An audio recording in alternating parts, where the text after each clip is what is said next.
This is Kindred of New York, a Vampire the Masquerade actual play story. I'm your storyteller, Yirco, and my troupe includes JT as Mick Birmingham and Trish as Valerie Moreau.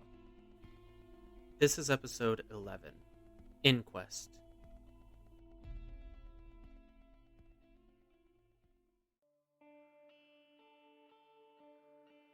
We left off with the two of you in the hallway outside of your rooms at the Waldorf Astoria Hotel. A haven graciously lent to you by Valentine, who is swiftly becoming your patron, so to say. Valerie, with your extrasensory perception, you got the slightest hint that there may be something else here with you in the hallway. Just as you two were about to head out for the night and take care of your various business, you actually made quite a few plans. But then a voice in a hushed tone, clearly standing less than a foot from the both of you, told you that you'd have to cancel your plan. And in the next moment, he becomes visible to both of you. A Nosferatu, who you have both seen at Elysium. He's tall and severely hunched forward with a pasty, bald head, a sort of flattened face, and a mouth full of needle-sharp teeth, which you can see rub his gums to bleed every time he opens and closes his mouth. I believe you two know his name, right? You know who this person is? I can't recall it right this moment, but I know exactly who he is. He was the prince. He was the prince. Mm-hmm. He is now the primogen of the Nosferatu in New York. Oh, yeah, no, I can't remember it. I probably have it written down too, but it's really the only bugging me. other name that I have that I don't feel like we've met up with again is Calibros. That's it. Calibros. That is it? Okay, that's yeah. it. Yeah. The one. There you go. I knew it started with a fucking... It starts with a C for the record. Yeah, but it's a K sound, yeah. Jeez. Oh, God. I just love the Nosferatu at this point. I don't care if they're against us or with us. Like, I just like the Nos at this point. If anything ever happens to Mick, I'm rolling a Nos. Fuck yeah, dude. I mean it. I fucking love the Nos, man. Mm-hmm. It'll open up a whole new world for you if you do. I mean it. Yeah. Calibros, he is not shy. He's standing right there next to the both of you, and he just pops into existence in front of you as far as your perception goes. Mick's gonna turn, like, to face him, but he's gonna try and be in front of Valerie a little bit. Not, like, blocking, like, his vision of her, just, like, kind of like a protective thing, you know? Being a meat shield. You both know who I am? Familiar. Follow me. And he kind of starts to just trudge down the hallway. He's a big guy. His feet kind of hit the floor with a plop, plop, right? Mm-hmm. He's not wearing shoes. Okay. He looks back to see if you're following. Mick's gonna look at Val. I don't like this, Mick. I don't like this at all. He may have something to tell us. Okay. You don't Alright. have to come if you don't want to, but I'm going. No, she does. Oh, You well, both are coming. What's this about? You see him kind of, he looks at you and he asks the question, and you see him kind of roll his eyes, and the prince wants to talk to you. Oh, Rice. all right.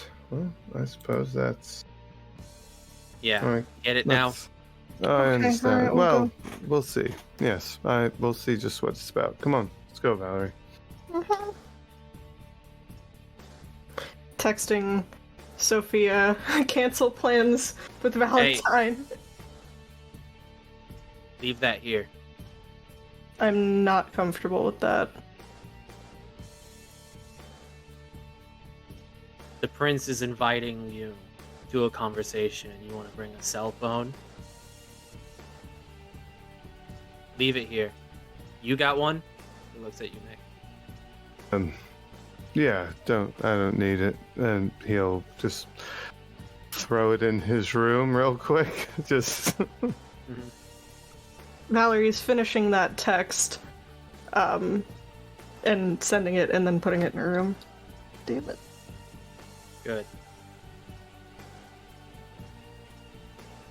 Alright, well, follow me. Again. And you'll make sure that you're following him. yeah. He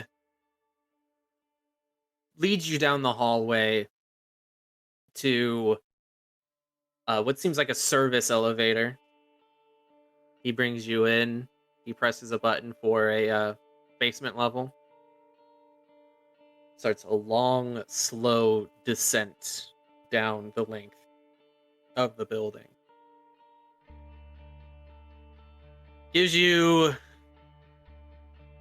a lot of time to just stand here in the presence of this deformed monster. Frankly, he's more than Crid. He's terrifying to look at. He really seems like a boogeyman. Is this your bit? You retrieve people for the prince. I do a lot of things for the prince. Just curious. Wasn't meant to sound judgmental. Well, you kind of fucked it up then. I'm often guilty of such things.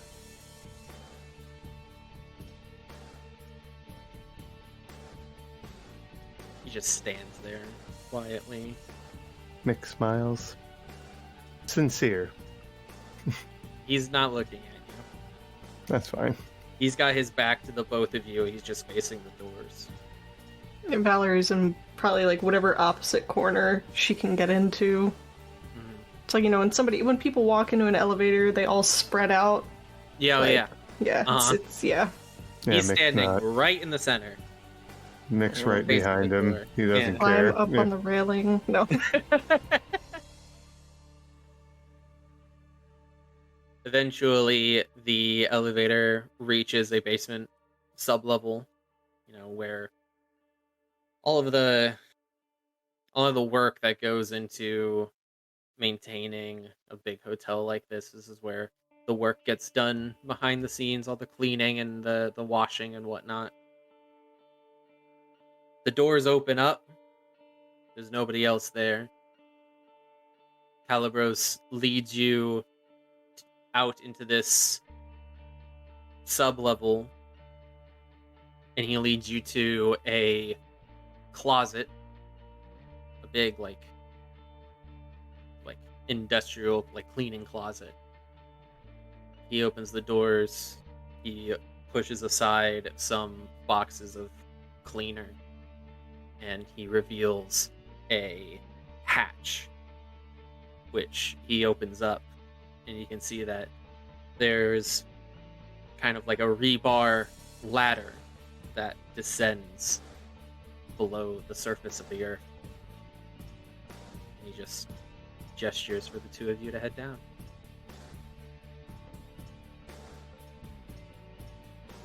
Want me to go first, or do you want to go?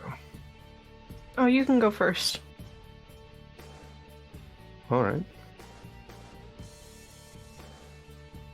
Sorry. Mick heads down.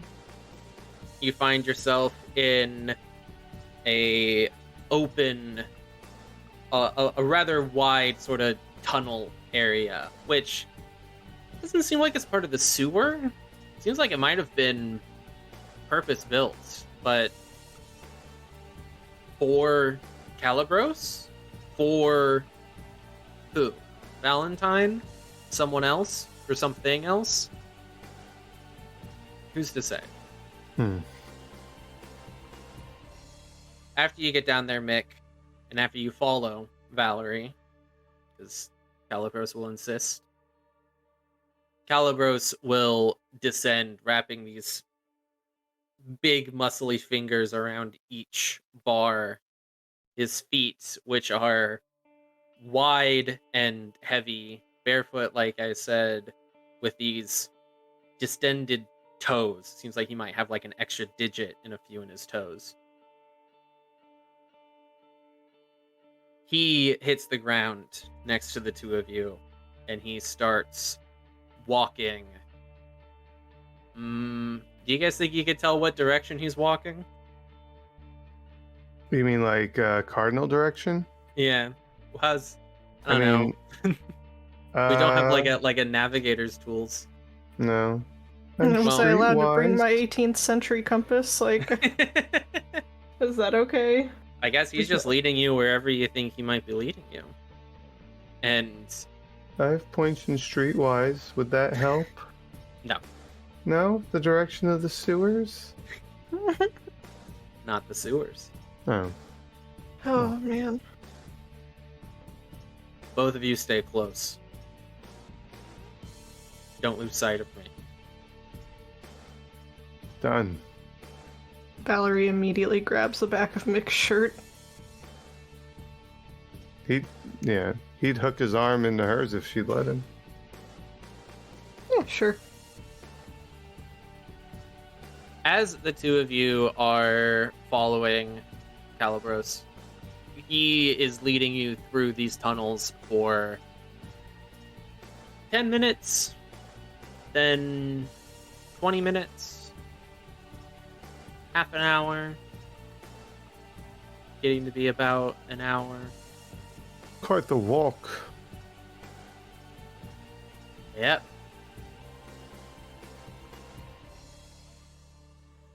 Valerie, I would like for you to roll 5 dice.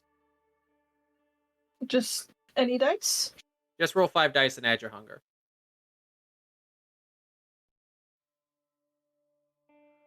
That's not bad. That's not foreboding. Ominous. Oh, yeah, it is. I only got 1 success. Only got 1 success? As you are walking through these tunnels, Valerie, you pass by where there's an intersection. One tunnel sort of meets the tunnel that you're in, and you notice something, a silhouette standing in the archway of that, and instinctively your eyes kind of flick toward it, and you see a Nosferatu, a vampire. He's got these sort of big bat ears, you might say. Or maybe they're just kind of skin flaps on the side of his head. And his face is kind of snubby and like smushed upwards. He's looking at the three of you. And when you look at him, you make eye contact with him. He seems a little startled, and he just kind of slinks backwards, deeper into the tunnel that he's hiding in, where he's watching you two from. Mick, You see none of this. Mick, as far as you can tell, the three of you, Mick, Valerie, Calibros, are completely alone in these tunnels. Wonk wonk. Valerie's definitely focusing on that area for a minute. Like, Hey, pay attention. You're gonna trip. You don't want to trip down here, I don't think. no, I don't think so. How much longer? I'll tell you when we get there.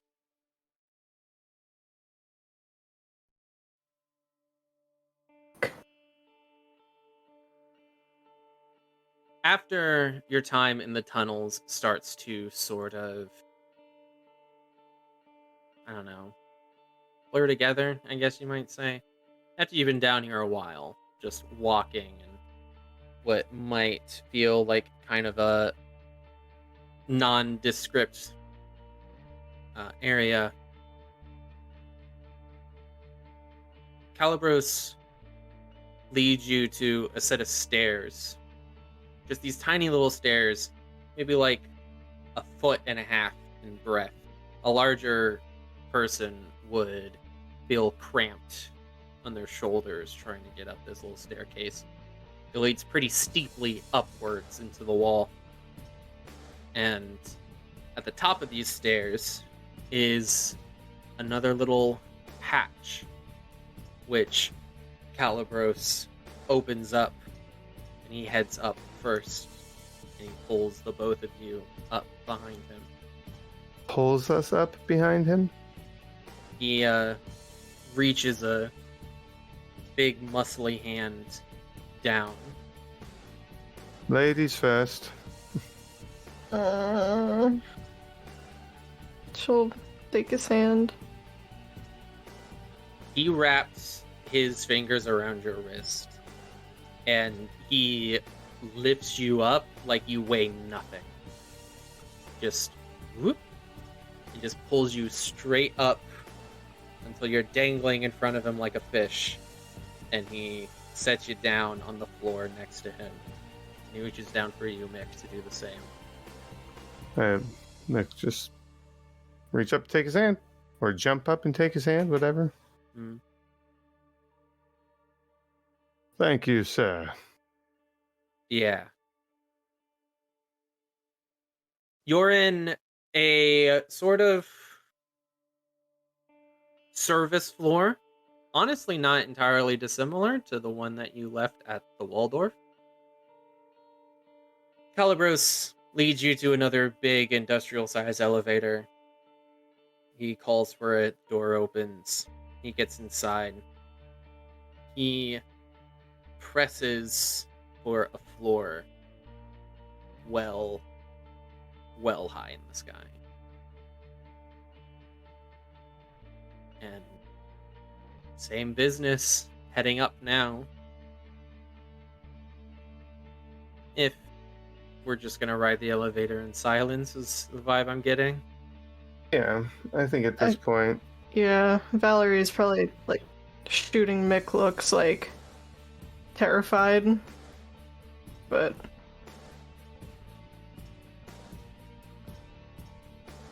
eventually the elevator doors open. And they open to a rather spacious area that doesn't seem like it's really being used for anything at the moment. There are lights on. There's like marble flooring and paneling on the walls, and it's overall clearly a very expensive looking place. It just reads New York money, right? And then Calibros leads you through this space until you come to a door. And he opens the door. And inside this room, there are 2 tables that are arranged in a V shape. These 2 long wooden tables. There's... I have to count. 6 people on one table, 6 people on the other. We're fucked. And in the center, sitting in a chair all to herself, is Prince Penard. The two of you might recognize the 12 people total who are in here with Penard. There's very many of them. Some of them you know. Thomas Arturo is here. Eugenio Estevez is here. Carter Vanderweyden is here. Marlena is here. Robert Larson is here. And how the fuck am I blanking on her name? Valerie Duvall is here. Among them are other individuals that you might recognize. There's the woman who wears a hijab, who was introduced to you as Samira. Banu Hakim, right? Indeed. Mhm.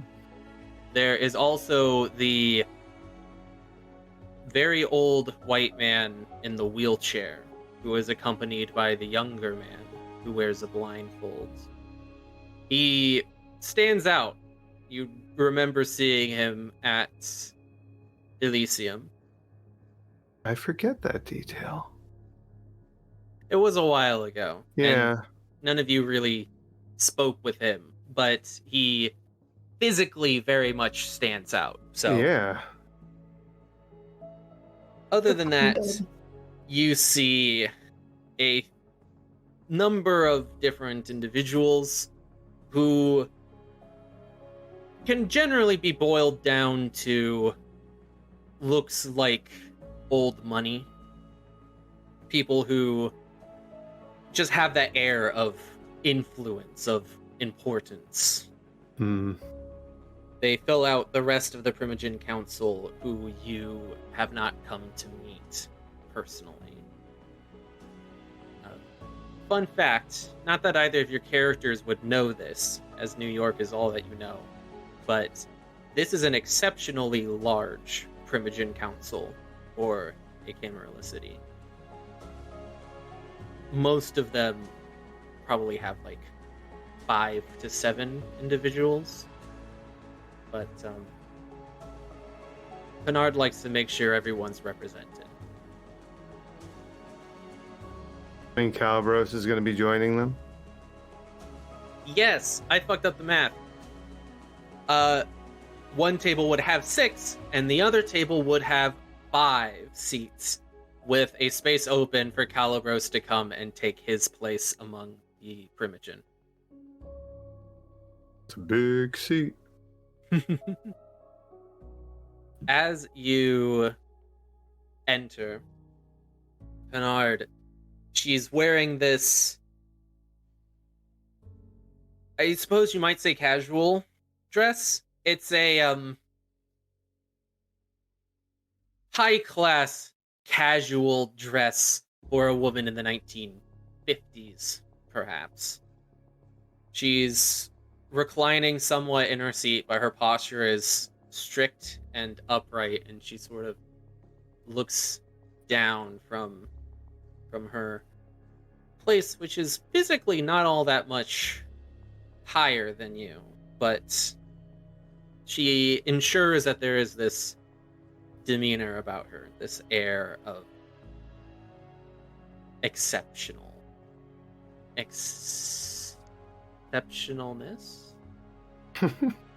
Exception?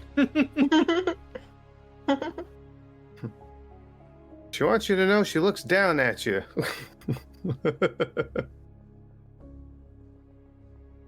Will someone please bring chairs for our guests? And all of the Primogen kind of look around at each other as if to think, like, who's going to be the one to bring the chairs? Who's going to be the bitch? And then one by one, they all kind of look at Larson. Yeah, I figured. Until everyone's looking at Larson. Oh my guy. And then he doesn't look pissed. He looks very much like he's used to it. And then after a moment, he just stands up, his chair squeaking against the floor as he does. And he leaves to the side of the room where there are a couple of chairs waiting for whatever this is. He brings 2 over, one for the both of you. Thanks, Sets them down Lawson. behind. He hesitates for a moment as if the worst thing you could do right now is speak to him. And then, without acknowledging you, he sets the chairs down behind you and he returns to his seat. Being polite. Mick. Well, he would have said that to Valerie. I'm sorry. Oh, yeah. Mick, just don't. Just don't. Bernard looks across at the 2 of you. I've invited you here so that you could explain some things that have happened recently. Some things which have come to my attention. Gladly. We'll start from the beginning. I understand that you had some interactions with Primogen Larson and our Scourge, Miss Duval. Correct. What were these interactions concerned with? Thin bloods. As I'm told they are referred to. If there's another term, I'm not aware of it. Duskborn. As soon as you say the word thin blood, there's some agitation amongst the Primogen. You can see a couple of them kind of roll their eyes. One of them openly scoffs. Bernard speaks up. And what is your experience with the Thin Bloods? Seem to be the individuals in a unfortunate circumstance. Not being told how to deal with their situation and left to fend for themselves where they're ultimately going I to... did not ask for your opinion on their condition. I asked your experience with them.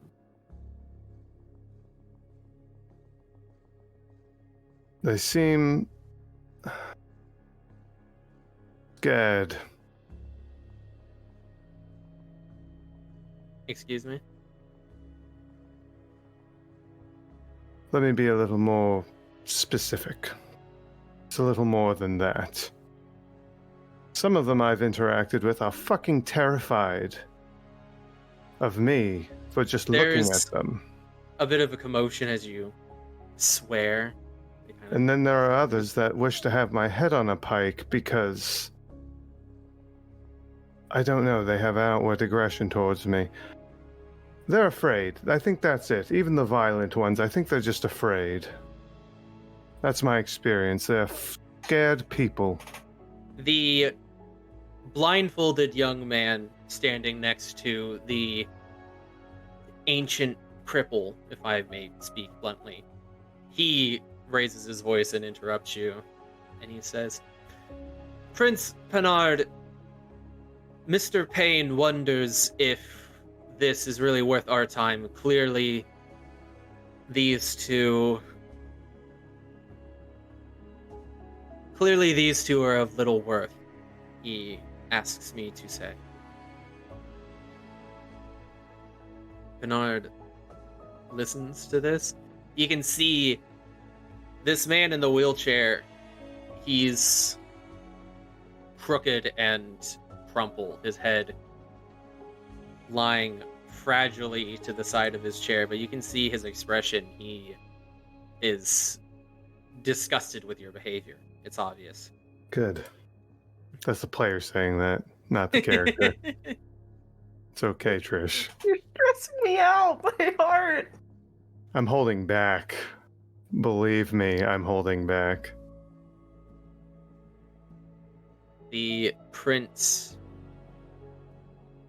listens to what the young man in the blindfold says, and she seems to think on it for a moment.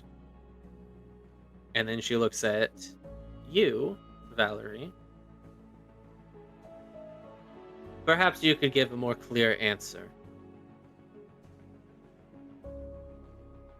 What was the experience that brought you to the attention of Primogen Larson and Scourge Duval?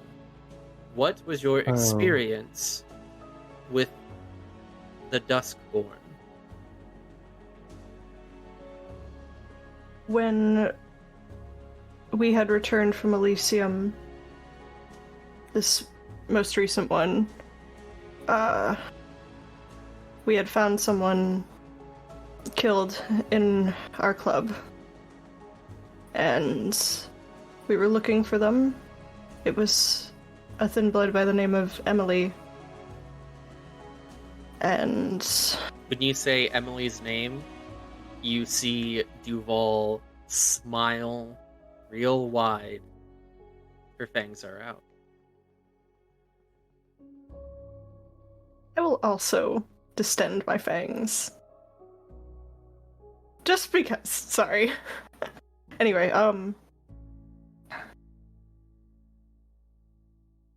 and we found her,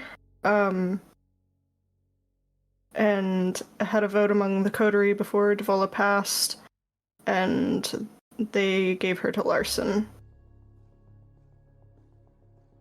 What happened after that, we don't know. But that was the first experience we had. But you found her. Yes. With help. To my understanding, that was not the last altercation you had with the Thin Bloods. Is that correct? Correct. Please elaborate. Mick had found another by the name of Janet. Mick, where did you find her again? Shit. We never solidified a city for where his family lives. They live in Queens. Oh, did we say We didn't specify a neighborhood, but a neighborhood in Queens? I can't remember the specific one. and also you might not want to disclose that. Yes. Okay, Yeah. cool. We are on the same page. Yeah. And same thing, we made a decision to give her over to Larson.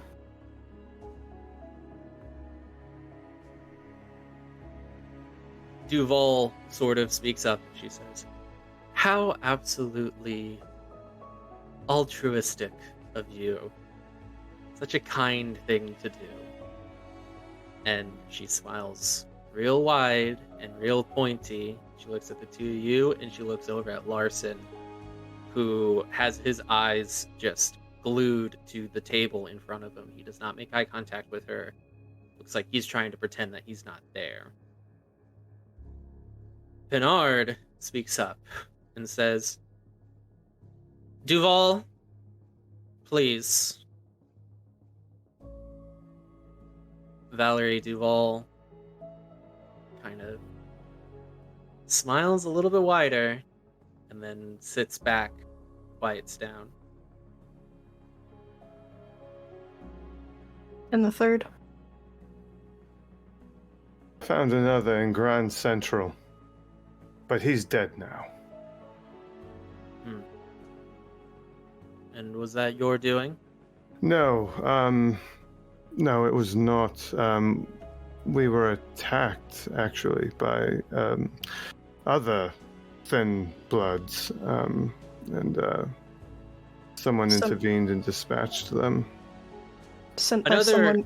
Sorry. as soon as you say that, Mick, another Primogen, one who neither of you have met. You might have seen him, you might recognize him from Elysium. And in fact, as he leans forward, Valerie, you recognize that he was at Arturo's soiree that Valentine brought you to. Oh. He leans forward and he speaks with a Russian accent. The ones with the fang tattoo. Yes? Yes. Oh, yes, very much. Yes, exactly. And they had, like, weaponized blood or something that they were using. Sent by someone named Jake, Right. I believe. That's what she Kuchka? told me. Please watch the language. The Russian Primogen. That's as much as you know about him. He kind of sits back as the prince chastises him. I do want to say, although I'm over here freaking out and having a panic attack, Valerie's very, present and engaged in the conversation. Shoulders back, trying to be, I don't know, whatever. You know what I'm saying? Right. Yeah. Mick just looks very entertained and agitated at the same time. Mm-hmm. He is not sitting back. He's probably leaning forward with his arms on his knees. Very about to jump sort of stance. Valerie Moreau. I hear you are making acquaintances. And as the prince says that, Arturo leans forward a little bit as if, it's his time to sort of take the stage. And he says, "That she is, my prince. I know this one. She's quite a formidable young thing." And then you see Prince Bernard kind of give him the side eye, and he corrects himself. "Young Kindred." Bernard nods and says, "And what of her coterie mate?" "Oh, I don't know him."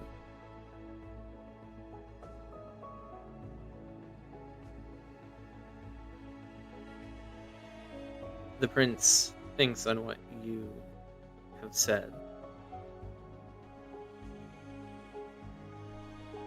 "Tell me more about Jake."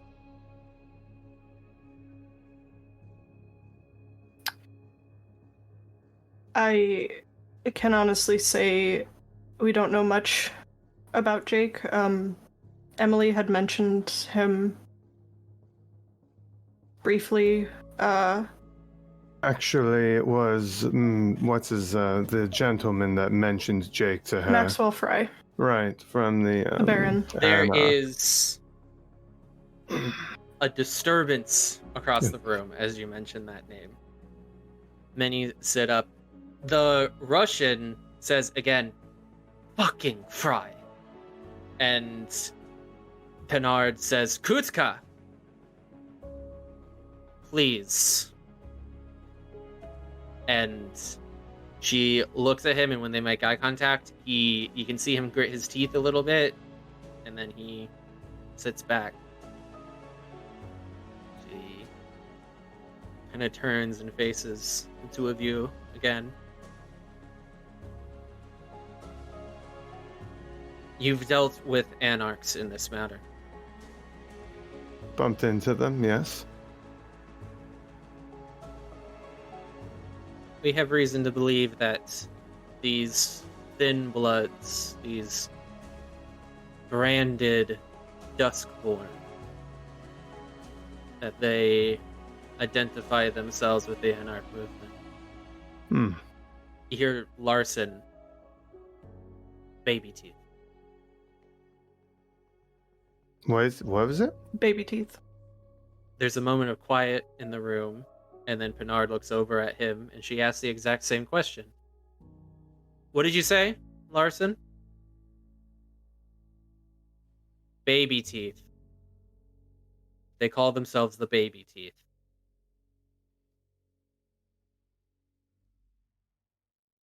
There's a bit of snickering. Duval especially seems to find that very funny.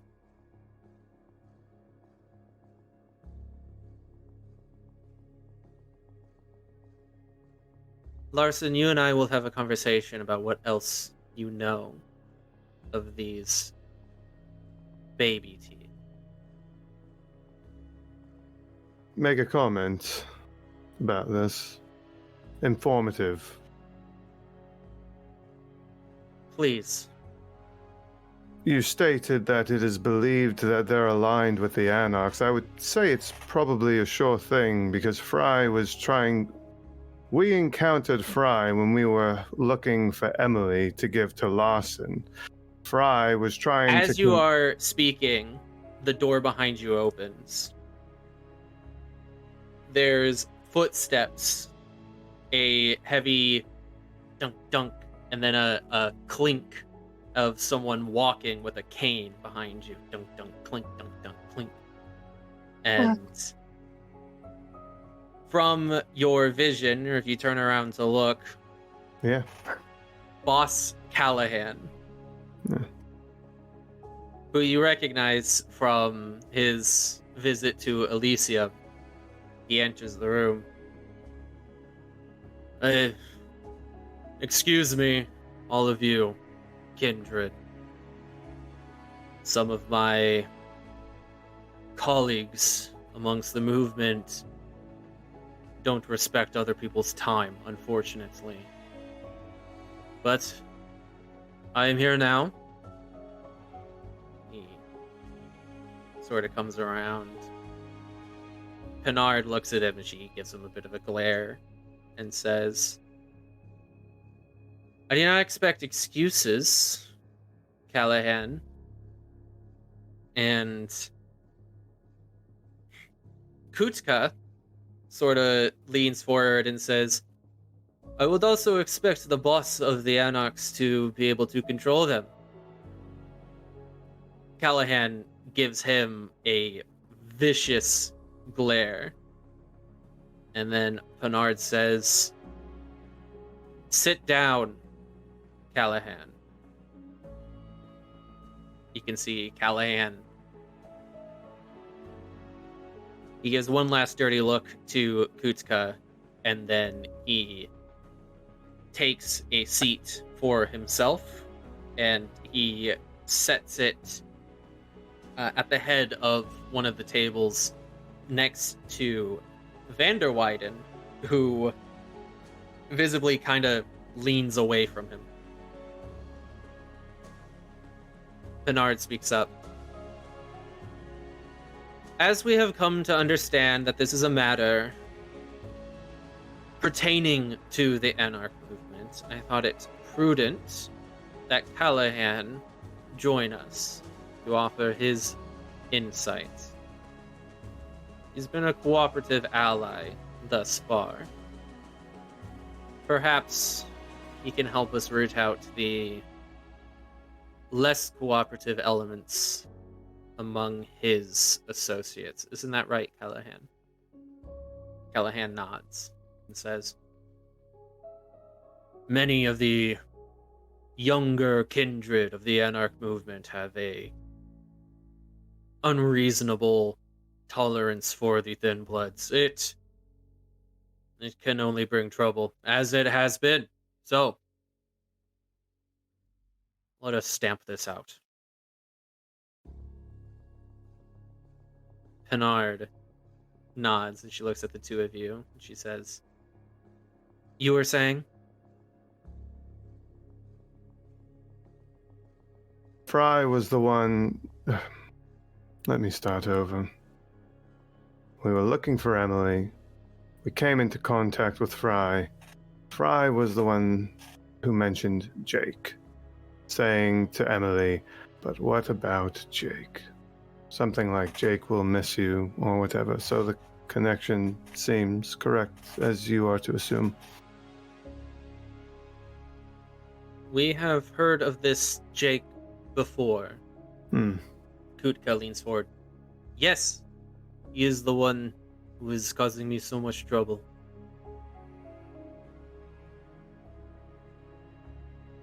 And let me ask you, the two of you, Ascension, the club gifted to you by the late Toreador's sire. I ask that you speak honestly. Did the destruction of this establishment have anything to do with these thin bloods? I will not embarrass myself, frankly, to refer to them as baby teeth. Well, to be, and you could, we don't know for sure. Valerie saw something, and after what I witnessed the other day, I think there's a high possibility it might have been. We woke up during the day when it was burning. And as we left, because we couldn't stay there, I turned and looked above the club, and there was someone floating, flying, mist. I couldn't get a clear view, as, trying to protect myself at that time. If you have asked if there were wings, I didn't see wings. I feel like I need to say that. That's all I know. So what they showed they could do with blood the other day, I wouldn't be surprised if one of them is flying around like a... Never mind, I'm gonna watch my mouth. Larson, have you known the Thin Bloods to fly? Larson kind of shuffles in his seat a little bit, and he looks up, and he says, "It's the first I've heard of anything like that, my prince." And Duval immediately sits up straight, and she leans forward, and she says, "He's lying. He's holding information to protect the Duskborn." Larson, for the first time, looks over at her, and he snaps back. "You think I would lie to the prince about something like this? I am a primogen on this council." And Duval interrupts him. "A primogen? A joke? A bad one. And when you slip up, I will get my fangs into you." And she has her fangs on full display as she says this. And in that moment, Pinard says, "Quiet, both of you." And the air in the room sours. There is immediately an overwhelming air of dread, of intensity. All eyes turn to Pinard, including the both of yours, against your better judgment. There is a radiance of power about her. Duval, some decorum, please. Put those away. Mick nudges Val because he knows damn well she has her teeth out. They're gone. Yeah. Duval kind of shrinks in her seat. She looks much more defeated than you've ever seen her. And she closes her mouth, and her fangs disappear behind her lips.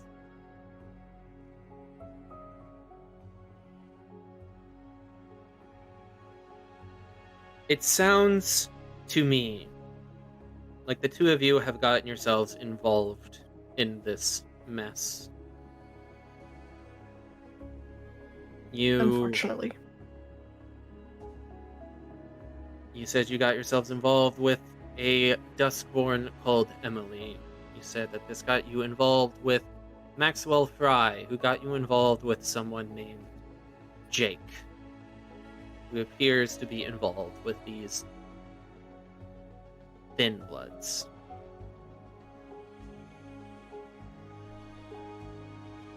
Do you suspect, I believe you said as much, that these Thin Bloods were responsible for the fire, which claimed not only your property, but your coterie mate? And it seems that this connection to Jake may also be why you were attacked, as you said. You used that word, attacked. Yes. Yeah, they broke into my apartment after we had brought, well, Mick had brought Dominic in there. I found another stray. Yeah, that was the one that's no longer alive. Mhm. A stray. Do you make a habit of taking in strays, Mick? These particular kind? Yes, lately I have. I've had an interest in their situation, despite how it is looked down upon. I dare say that's what interests me. Another Primogen, a man looks to be perhaps his like mid-50s with like a lion's mane of black hair, which is slicked back. He kind of leans back and he says, well, we'll see the trouble that has gotten you. And nothing worth doing is easy. It's not all for reward.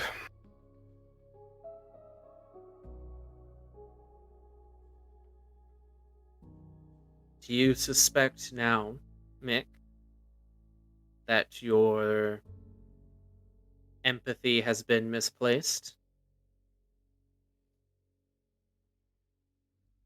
Yes. Say that again? Not yet.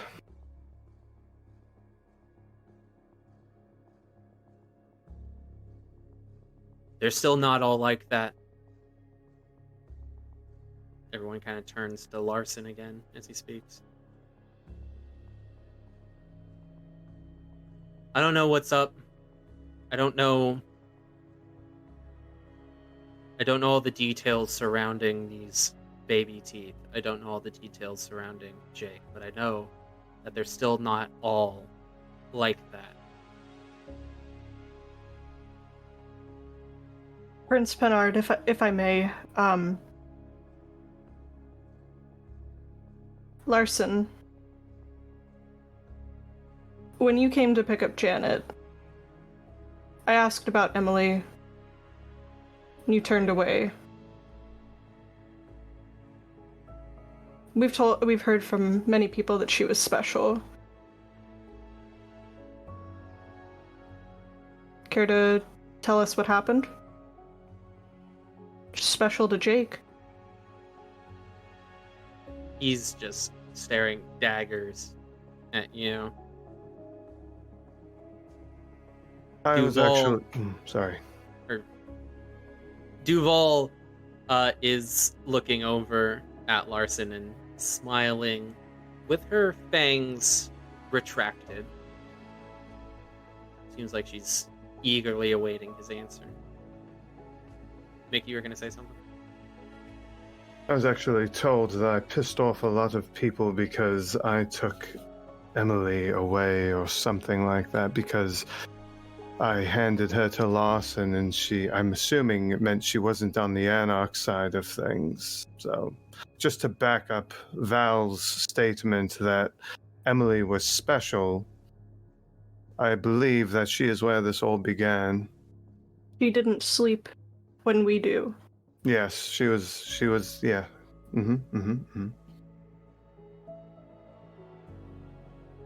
A day walker. Yes. Is that special, Larson? It's rare, but it's not unheard of. I think what made Emily special was her relationship to this Jake. Best I could tell. I brought her in when you gave her to me. I started doing what I do. I won't go into details. And when he says that, he kind of flicks his eyes towards Duval. I didn't ask her any questions. I don't do that. I don't know what she was to Jake. I did my best. But I found her, didn't I?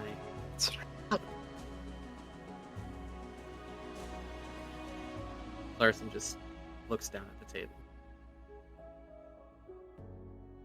Valerie just shaking her head at Larson. So she's dead.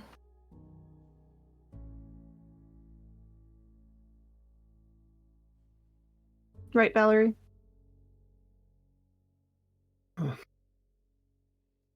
I found her, and I cut my teeth into her, and I ripped her throat out.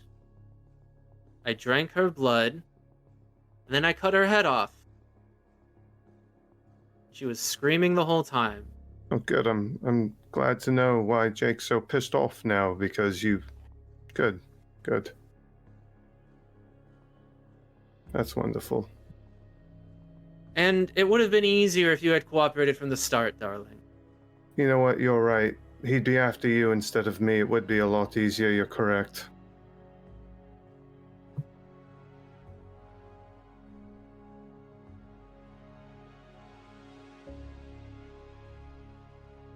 The blindfolded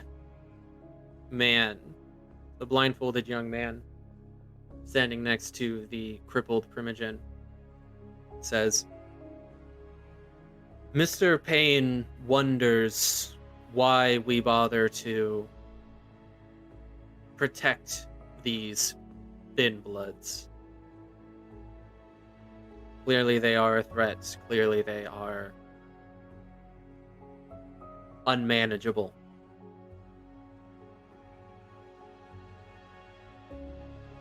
Larson seems to kind of answer that. They're not all like this, and there's just too many of them. There's never been this many at one time, and I can't manage all of them. I'm doing my best.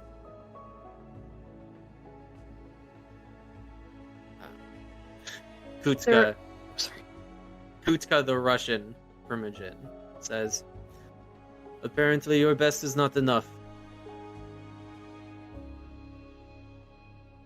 They're a masquerade breach waiting to happen.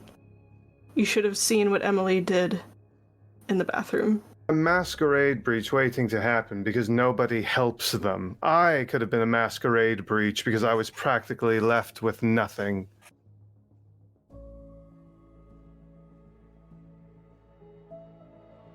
Of course they're gonna fuck up if nobody helps them.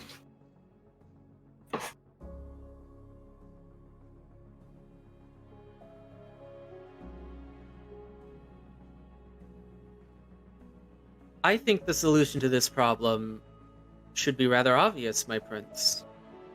This is Duval. We have too many thin bloods. We need more scourges.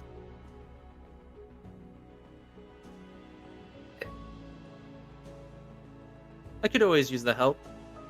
Can I just raise a point that perhaps killing these people for masquerade breaches that aren't their fault, if they'd be taught properly, might be what caused these, I'm just going to use the word because nobody else has, resistances to spike up? Perhaps. when you oppress a group that is already downtrodden, they're going to band together. If they were perhaps helped Calm instead... down. If they were... Apologies. If they were perhaps helped instead, as I understand Larson is trying to do, maybe these sort of things wouldn't happen, or at least wouldn't be as severe. Mick, you know I hate arguing with you, but the ones that we have given him, where's Janet? I can't tell you that. I don't know if you've been paying attention, but that's the whole point. It has been stated that he gets them somewhere safely. He doesn't tell other people where they go. Yeah, Emily was safe. Well, I'm trying my best. There's only one of me. And there's more now than there ever have been in this city. Like I said, there's just too many for me to handle. I can't keep track of all of them. I can't teach all of them. I can't make sure they're all keeping their heads down. did you say there's more thin bloods than, say, Toreador in the city? Just curiosity. I don't quite understand the numbers. I mean, it's not like I can take a census, Right. but from what I've seen, the Thin Bloods might be the most populous. You could see that he was about to say clan, but he stops himself. Mm-hmm. There might be more Thin Bloods in this city right now than any one clan of Kindred. There might be more Thin Bloods in this city right now than Kindred. That is a lot for one person to handle, I would think.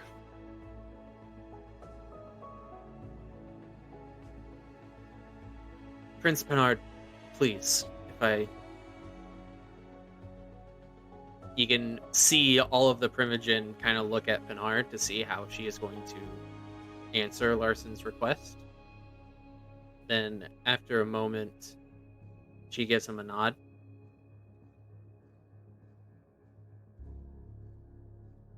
Whatever's happening right now, it has to have something to do with Jake and these Thin Bloods who call themselves Baby. They must have something to do with why there are so many. If we could solve that problem, if we could deal with Jake, figure out where they're all coming from, stem the tide, get things back to normal, then the peace that you brokered, that could persist. And New York can continue to be a city where everyone has a chance.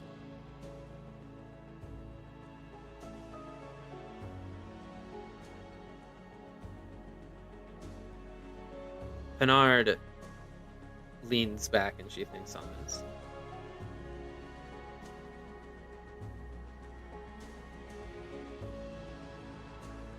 Callahan, what is the common Anarch sentiment on the matter? Well, my opinion is that the Thin Bloods are a greater liability than anything. And she interrupts him and said, I did not ask your opinion, I asked for the Anarch sentiment. You can see him kind of settle himself. He clearly does not like being talked to that way.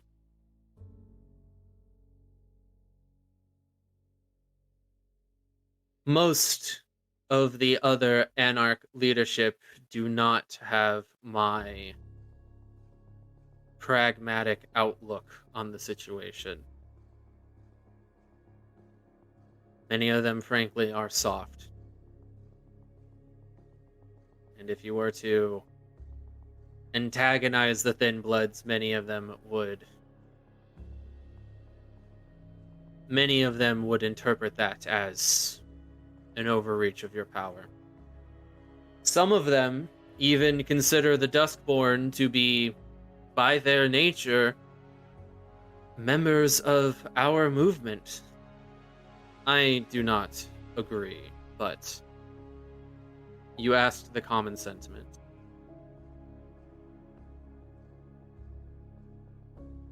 Kutka, again, kind of speaks up and says, "It seems the boss Callahan does not have so firm a grasp on the sentiment of the Anarchs.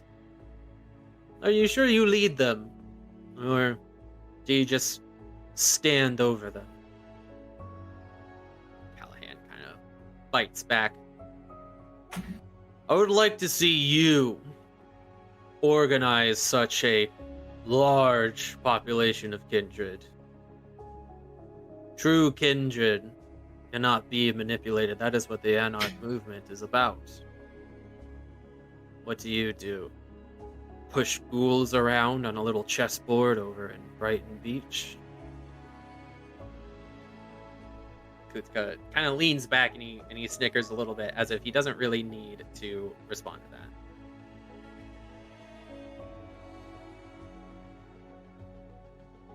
Bernard takes a moment to think on everything that's been said. And she says, "I believe I've heard enough for tonight. I will think on the matter and I will make my decision. Now, the two of you are dismissed." And at that point, Arturo kind of leans forward and he says, "Actually, my prince, while these two are here, perhaps we should settle the matter of their domain in Bushwick." I'm so glad that you mentioned that. Penard looks over at Arturo and says, "What about their domain in Bushwick? We have important matters to discuss, Thomas." Arturo kind of smiles and says, "Isn't it a matter of your domain, my prince?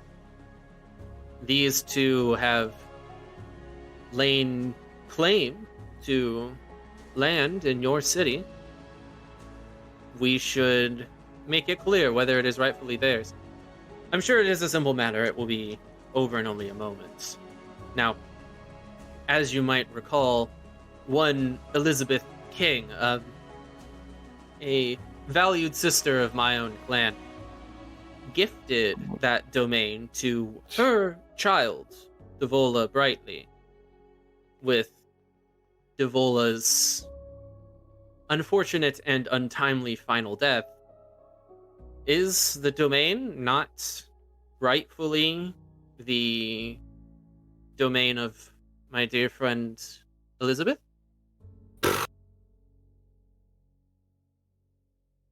At that point, Vander Wyden kind of leans forward and says, "Well,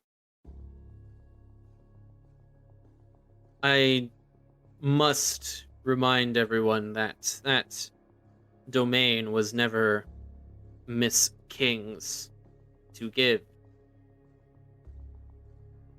She resided in that domain at the pleasure of the prince, just as we all reside in our own domains within this city at the pleasure of the prince.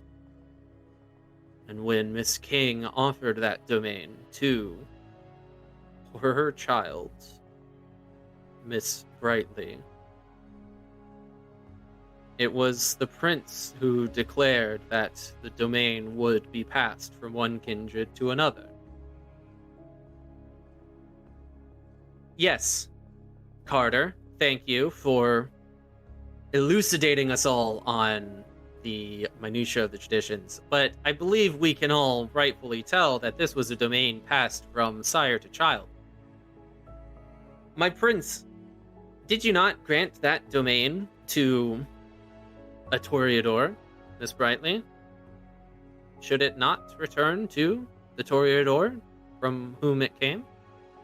I'm quite certain that she said she granted it to the coterie, and that it would not be a gift specifically for dear Devola. Mick there, though he should ask to speak next time, I believe, is, I would suggest, correct, my prince. Who said that? I'm sorry, who said that? That's Vander Wyden. Oh, okay. I like Vander Wyden.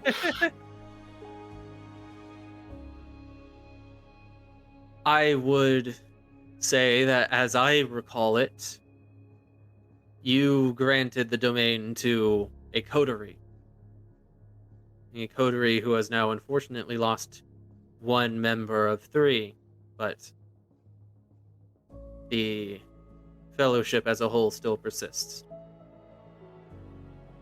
I believe many princes across the country would recognize this as a proper transition of domain, that this domain is in fact theirs. But of course, my prince, the traditions here are enforced through your interpretation. Ultimately, this is your domain, which you may grant as you see fit.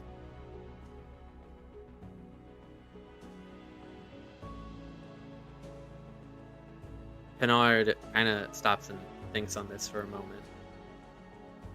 When she says,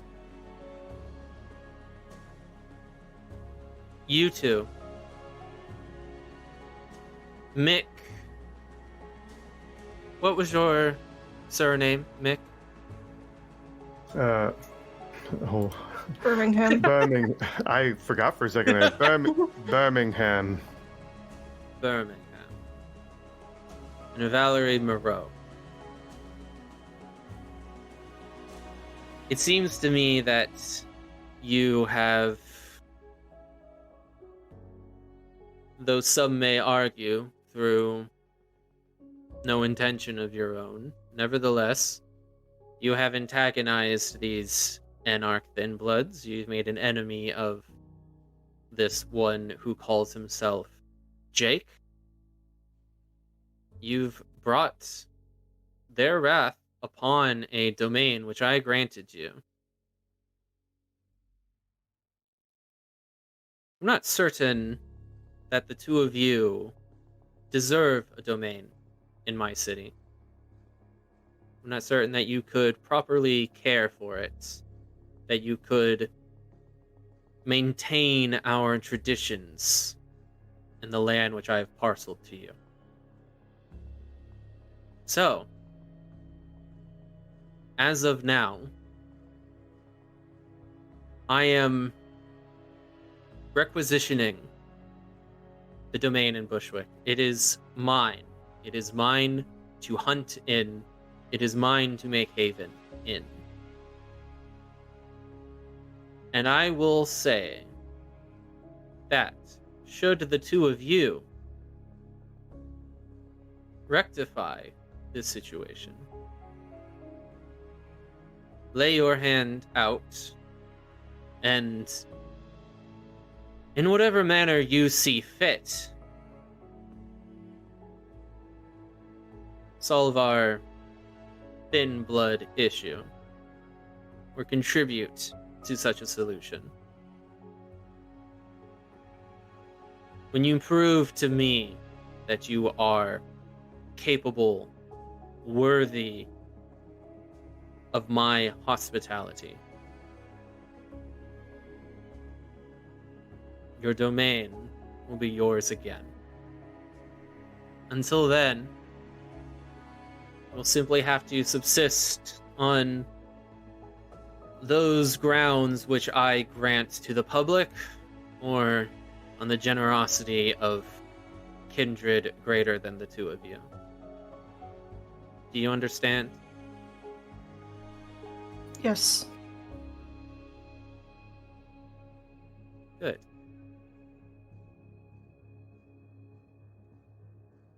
I expect the two of you to make yourselves available to, well, to make yourselves available. You will be, as of now, assigned to this thin blood problem.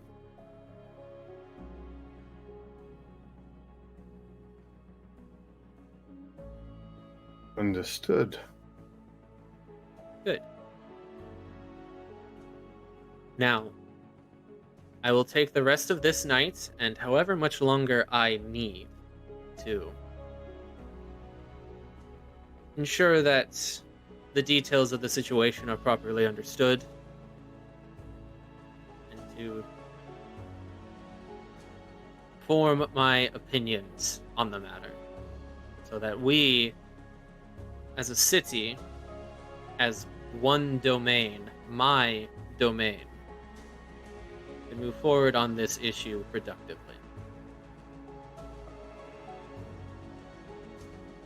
With this matter settled, the two of you are dismissed.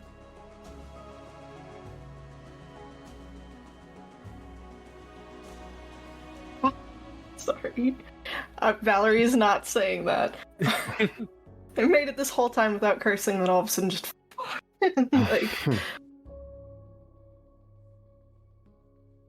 I guess I'll get up and put the chairs... No, I'm not... You know what? No, fuck that. They can put the chairs away. Larson can put the fucking chairs away. Mick will put his chair away. I'm not putting my chair away. I'm walking out then. I'll do a little half bow. Mick will, as he walks out. A little flourish with his hands. I am so shocked Arturo still stood up for Liz. It's all about saving face.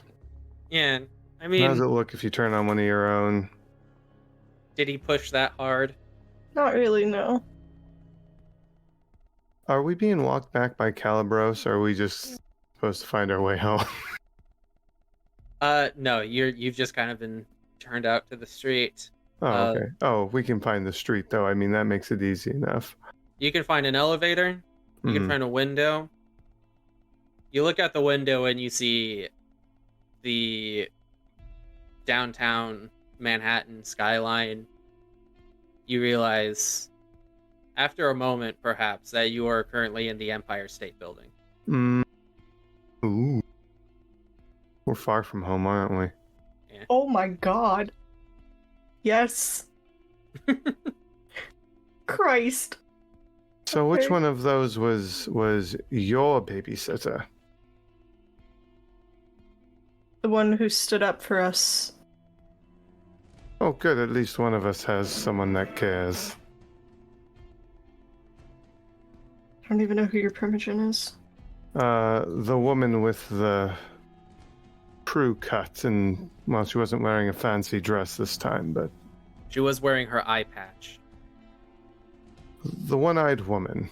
That one's The one who mine. didn't speak at all. Mm-hmm. Yes. The one that when I spoke to her told me I was a mistake. Same one. Right. Yes. As far as I'm concerned, she and I, well, and Shithead, are the only Bruja I'm aware of that are even in the Camarilla, because I haven't met any of the other ones. I mean Gareth, when I say Shithead. I know who you mean, Mick. This is a really, really shitty situation we're in, Mick. Yeah, if only, what did I call her? What was my nickname? Duval? Fat Cow? Yes, Stupid Fat Cow. Something like It was that? Fat Cow. If only that fat cow could have satiated her need for violence, which is a lot coming from someone like me. Just, for an evening and let the girl live. This probably wouldn't have happened. No, I think it still would've. Well, it wouldn't have 'Cause- happened to us. It's difficult to beat at Grand Central. We need to figure something out. I mean, we need our own domain. We can't just get that. We have to fix the situation if we're going to do I'm that. talking about a temporary fix mix. God. Sorry. Deep breaths. Look, let's just Valentine, focus on maybe? getting I back. don't know. Let's just focus on getting back to the hotel, or at least within the area first. And then we'll worry about that. I don't know what time it is. I don't know. Hey, It Mick. took about. Can I ask you to roll wits plus resolve? That's probably not good. Are we walking back through the tunnels? Did we decide that? Oh, I mean, up to you guys. I thought we Because were. I don't want to personally. No. You guys do not have a guide through the tunnels, and Hey, just a heads up. This is all hunger dice. okay. Fucking I can't- Nicholas. Oh. 3 successes 3 successes. out of 3. The Primogen who you have not met before, but who Valerie recognized from Arturo's soiree. The one who Prince Pinard referred to as Kutka, the Russian one. I kind of liked him. Callahan made a comment about him pushing ghouls around a chessboard at Brighton Beach. And he has a Russian accent.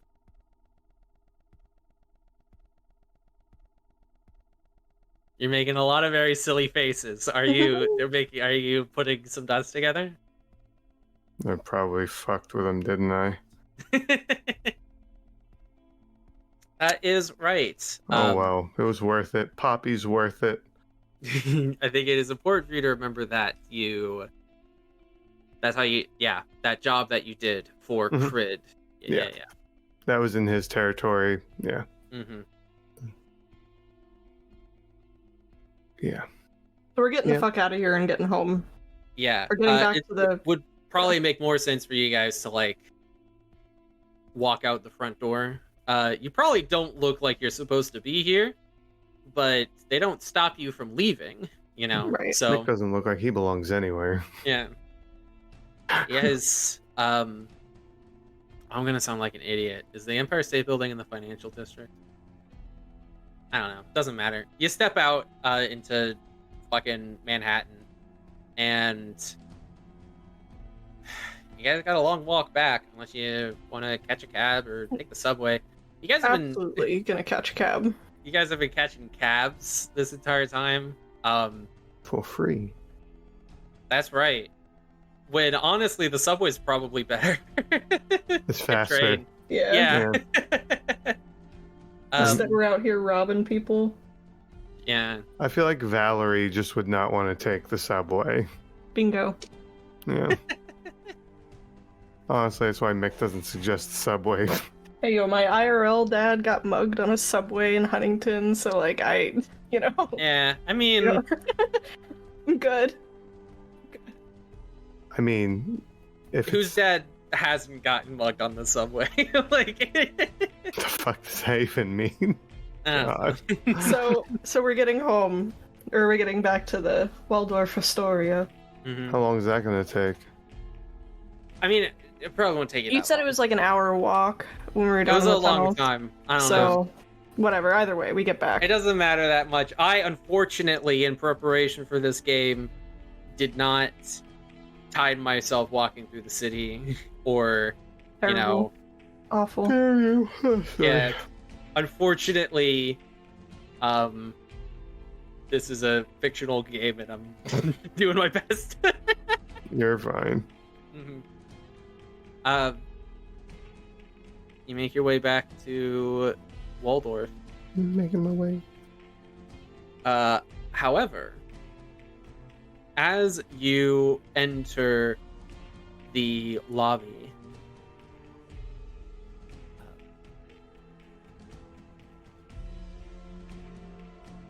Valerie, roll 5 no. dice again, please. Add your hunger. Oh, why are you making me do this?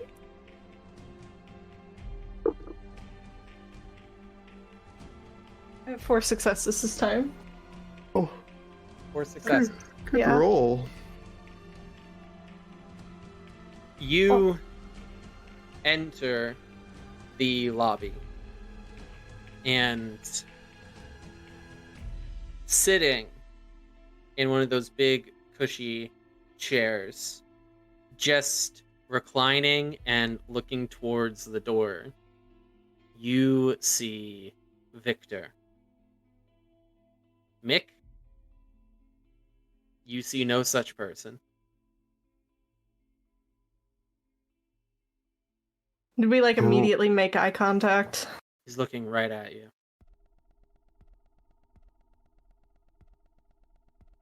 Nick, Yes. Victor. What about him? She's staring. You can tell, Valerie, that Victor is hidden. You can tell that you can see him only through your unnatural senses. Oh. What about him? Go upstairs. I'll meet you up there. But I'm not a child. Oh, you know what? Whatever. You kind of fine. are. No. Go upstairs. Now. I'm gonna leave the building. I almost wanted to compel you. You're gonna leave the building, you said? Mm-hmm. You just turn around and you leave out the front door? Mm-hmm. Alright. Well, we'll get back to you then. And Valerie. Victor is sitting there in that big cushy chair, just looking at you. You can tell from the look of it on his face, he expects you to come speak with him.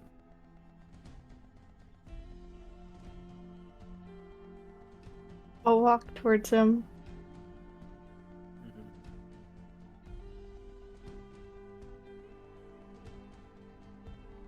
I've been trying to get in touch with you all night. Where have you been? We just finished a meeting with the prince. My phone is upstairs.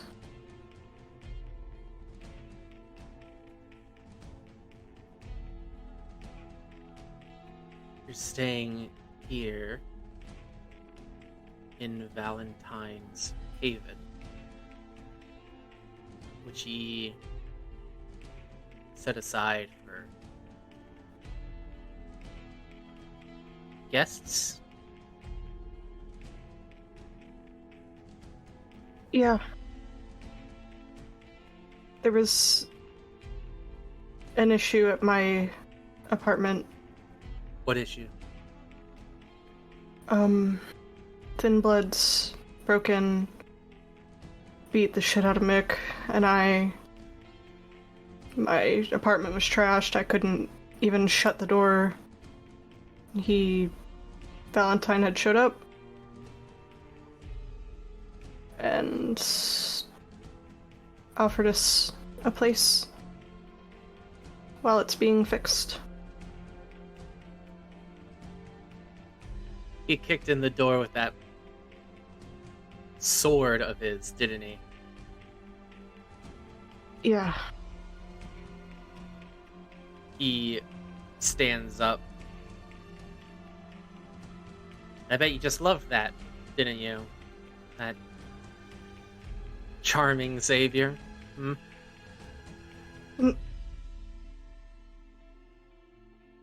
I was terrified, Victor. Of course you were. But I see that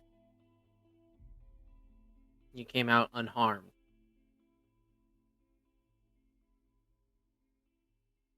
Yeah. I'm glad.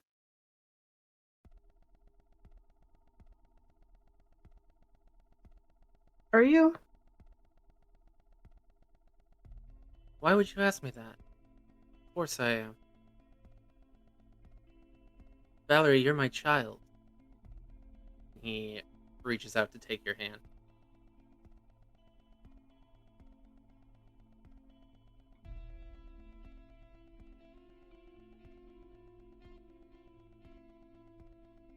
She'll, with a lot of hesitation, give him her hand.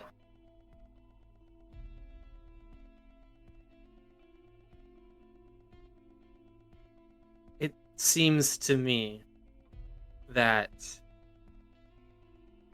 I've released you too soon. This is a difficult time, and you've had nothing but trouble since you stepped out alone into the night. I understand that you are struggling somewhat with your domain. I hear that Elizabeth is guarding it jealously. And The prince of took it course, back. even better. And of course, it wouldn't do for you to be here racking up who knows what sort of debt with Valentine. You know he's not looking out for you out of the goodness of his heart, right? You know he doesn't really care about you. You know that, right, Valerie? He didn't ask for anything in return for He this. will. He will. And you know that. So it just can't do for you to be here anymore. I've set up a place for you in my own domain. You can take haven there during the day. You can hunt there in the night. I won't ask anything of you in return.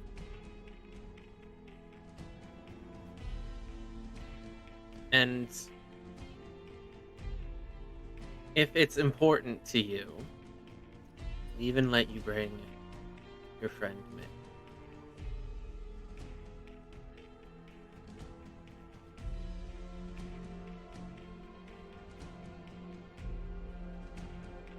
Valerie, say yes.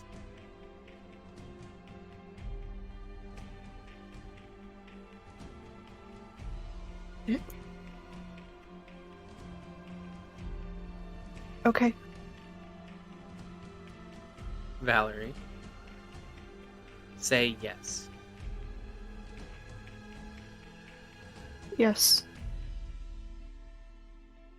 Good. I'm glad. If you have any more business to wrap up around here, you can do that. That's fine. I'll be here later tonight to pick you up, and I'll show you to your haven. You'll spend the day there. Okay. Thank you. You're welcome.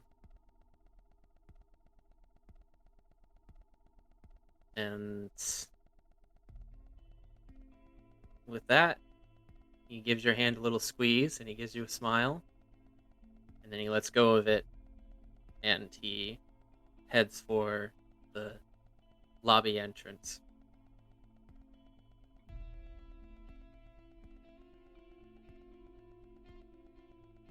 Mick, what have you been up to in the meantime? Hunting. Hunting. All right. I'm looking Grand for an Central? angry person, preferably. Okay. So you're looking for a particular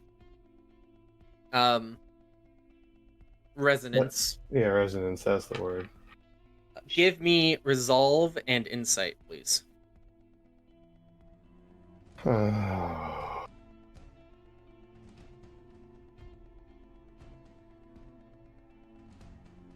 I do. So one. One. Got it. That was a 10. 110. Well, if only, right? You want to re-roll it?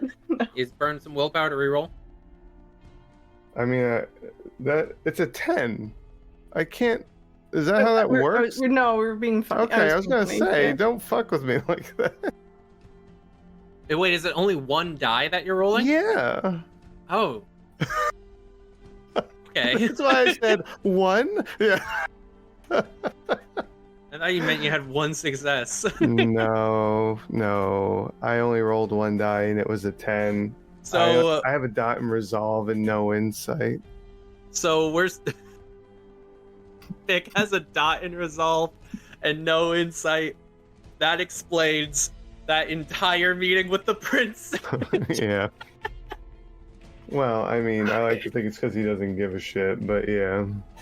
I have 1 in composure. I don't know. You probably should have made me roll because I was fucking boiling. I wanted to fucking scream at Larson. Mm-hmm. Yeah, I don't know. Maybe I should have. So yeah. Turn that on me at some point. I will. You're like, oh, you want me to make you roll to keep your shit together? Fine. So, 1 success is not enough to identify someone who will surely give you the resonance that you want. Yeah. Your other option is to try to manufacture that emotional state. I mean, if I'm good at anything, it's upsetting people. Yeah. So first, give me a hunting roll just to see if you can hunt well enough in general. We're in Grand Central, difficulty 5. 3. You're gonna have to re-roll with some willpower if you're gonna make this work. Right. Okay. So stressed. Yeah, you just sit on that while we get this sorted. Oh, Nope. I am. All No? failures. All failures. 2 2s and a 3. Well, it looks like your hunting is fruitless tonight. You're gonna head back to Waldorf hungry, or do you have something else on your mind? Hmm. I think I'm just gonna. I don't even know if I'm gonna head back. Really? Might find a dumpster somewhere. Really? Yeah. Is he mad at Valerie? Yeah. Oh, I Sat in figured. a room where everybody doesn't know his name but knows her name. They all scoff at him for everything he says, and then they go home and she tells him to go to his room. He's had enough disrespect for one night. He doesn't need it from his coterie mate too. This is from me. Yeah, No, okay, I know. I'm just making Yeah, sure. you're good. Yeah. they're giving little heart signs to each other. We all love each other. Oh yeah. Mick, you're just gonna find a dumpster for the rest of the night. Like, Yeah. He doesn't really have, like property. It all burned. So. What's better, your streetwise or your survival? I believe. Oh, that's a good question, actually. They're equal. All right. Pick one and roll it with resolve.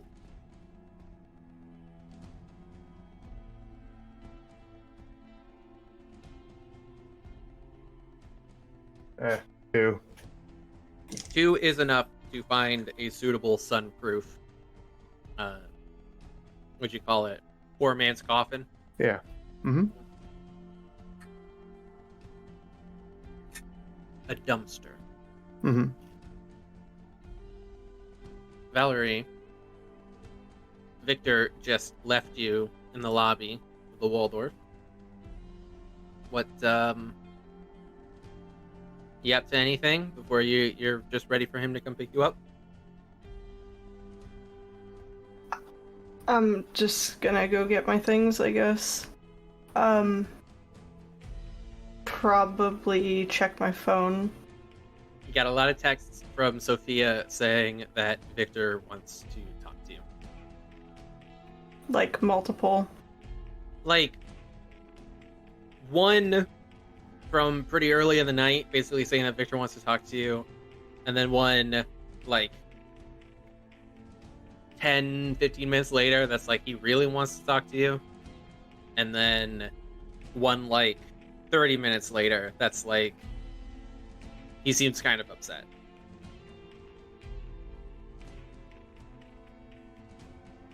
Any regarding, because I had asked Sophia to text Valentine to make plans for them to hang out, and then immediately texted back to cancel. Right. So I don't know. I don't know what happened with that, but... Nothing in regards to that. I mean, she gave you a little thumbs up saying that she would cancel. Okay. And then nothing else. Okay. So seems like she successfully canceled. Okay.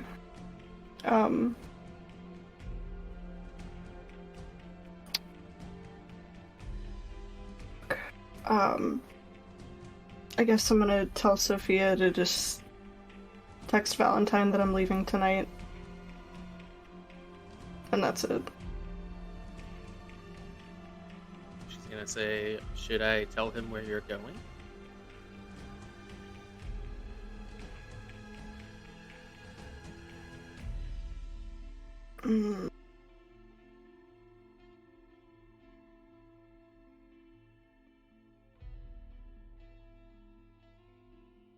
Can you ask if he can meet with me briefly?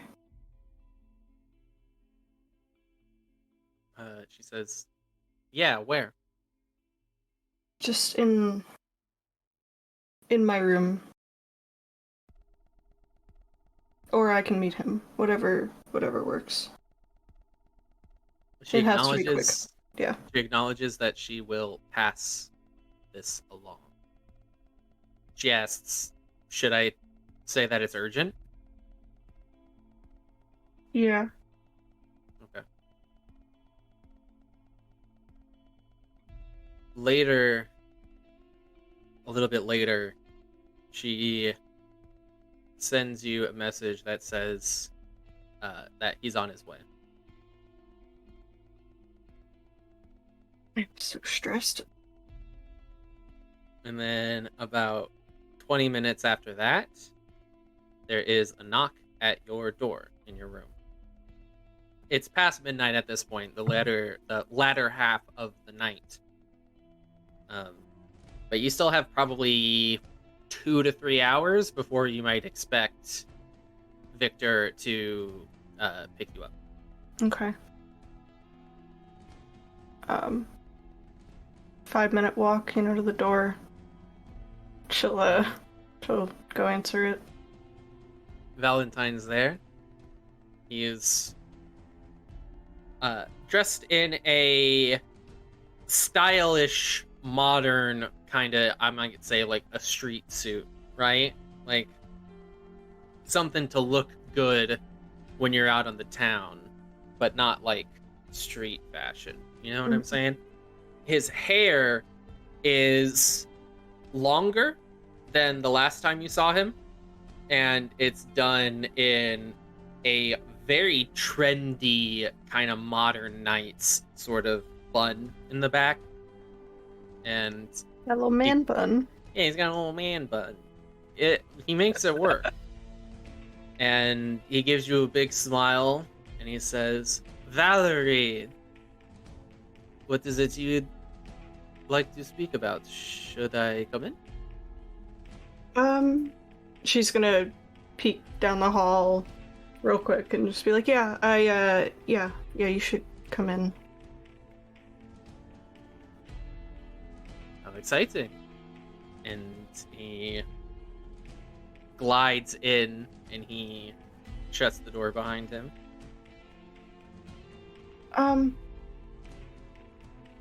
Sorry, I know I said it was urgent. I'm leaving tonight.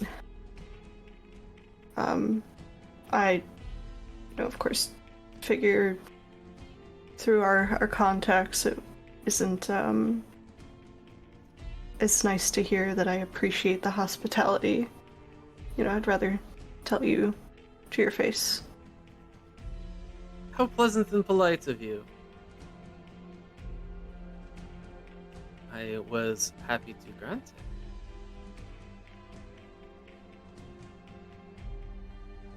it.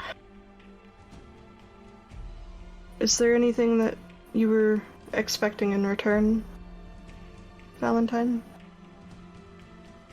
I believe I made the terms of your stay clear. I expected you to behave with dignity and decorum in my domain. I expected you not to hunt without my permission, without recompense.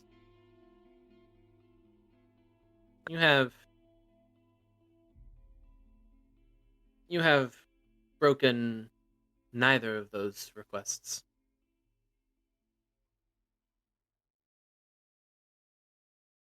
Even for just staying here? There's nothing I owe you? This is the place where I like to put my friends.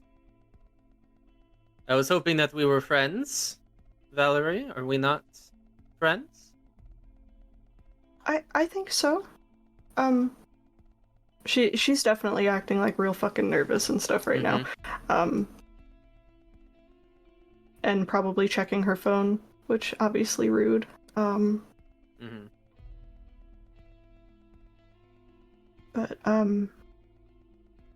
Victor's coming to get me in a little bit. So I see. Well, I suppose this is a bit scandalous, no?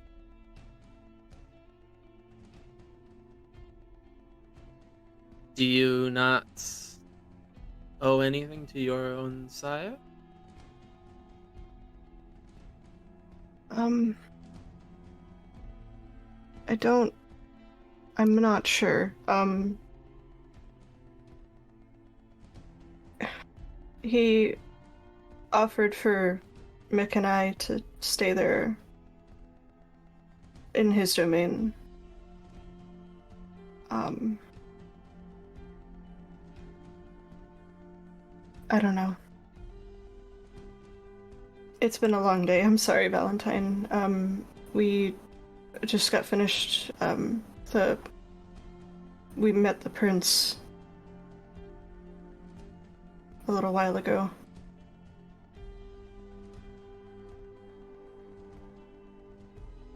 I thought that might be... Well...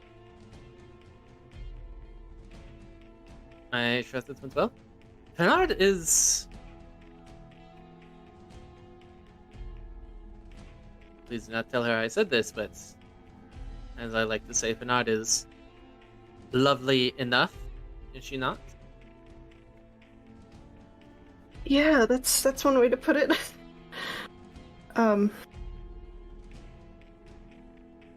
It was an interesting meeting.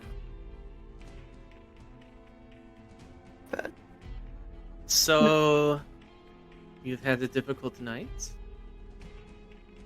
Your sire now requests your presence in his domain? And we must obey our elders, must we not? So, you are leaving me.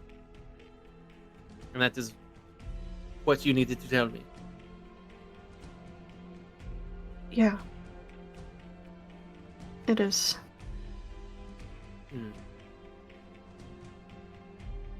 But I hope, Valerie, we could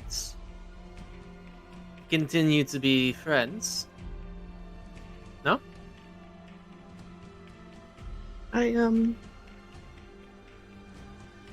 Sorry. I would like that. I just don't know how Victor feels. He said that you would still ask something of me for this hospitality. I don't know. Um, I would still like to be friends. Good. Friends are rare. Friends are valuable. And he kind of paces back and forth a little bit, and he says, I am always happy to look out for my friends, Valerie. And all I ask, and he puts a hand on your arm, like your upper arm, is that my friends will look out for me.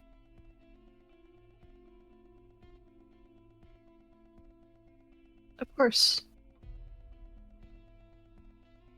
Well, there you have it.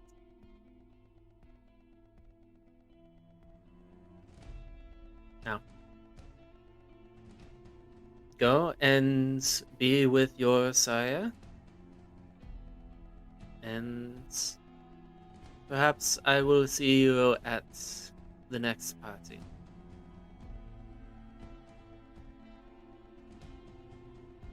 If you ever need someone on your arm, just reach out to Sophia. I'll remember that. Oh, and tell Mick I suspect he's smarter than he looks.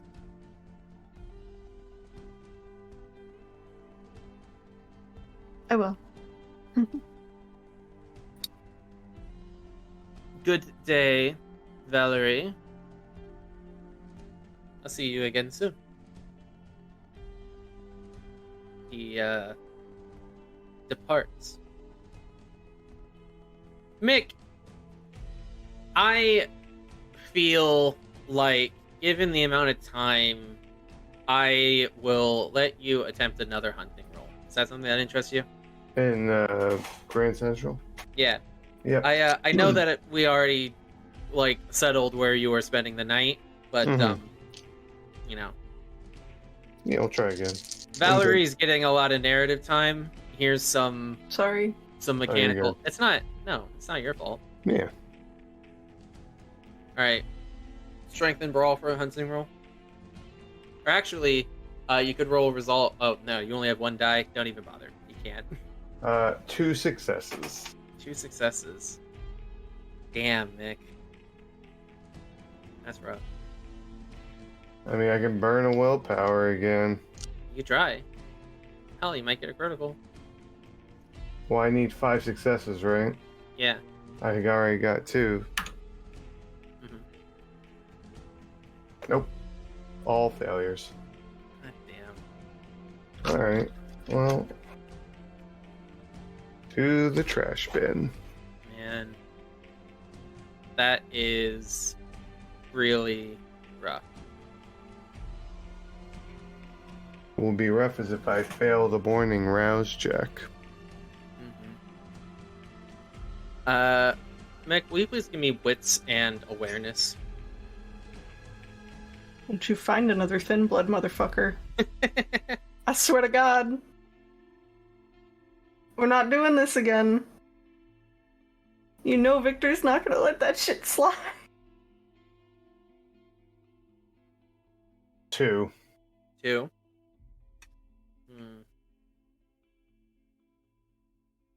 Let me make a roll.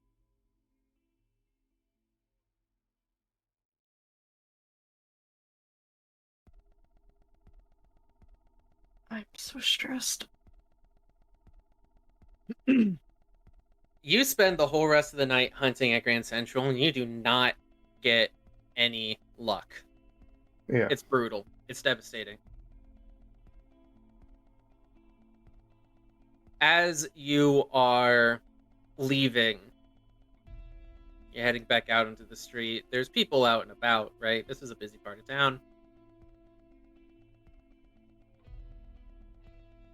There are birds. You notice birds on the rooftops. Some pigeons, some crows, and you notice that one of them is larger than the rest, and you recognize that it is a raven.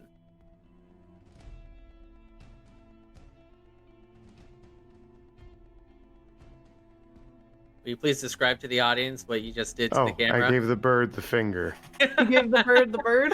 Yes, I gave the bird the bird. I did indeed. Alright. Well. A day will pass then. Oh. Shit, no. Valerie, you have to wait for Victor in the lobby.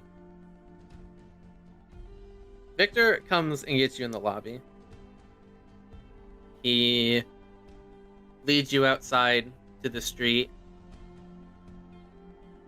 where there is a car waiting. There's a driver in front. You don't recognize him. Victor has you put your luggage in the back. He has you sit in the back seat while he sits in the passenger side next to the driver. Oh, what an asshole. Sorry. You drive the western side of the island a little bit. And he brings you to Hell's Kitchen. Going down around to that area. It's honestly not that far. Huh.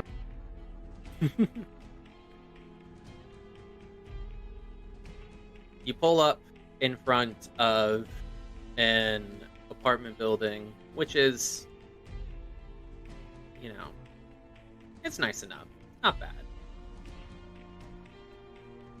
He drops you off, he leads you upstairs, and he presents to you what he calls your new apartment, which is a little nicer than your old one. Not by a whole lot. Certainly doesn't compare to the Waldorf. He kind of gestures around and he says, "What do you think?" It's nice. Thank you. I'm glad you think so.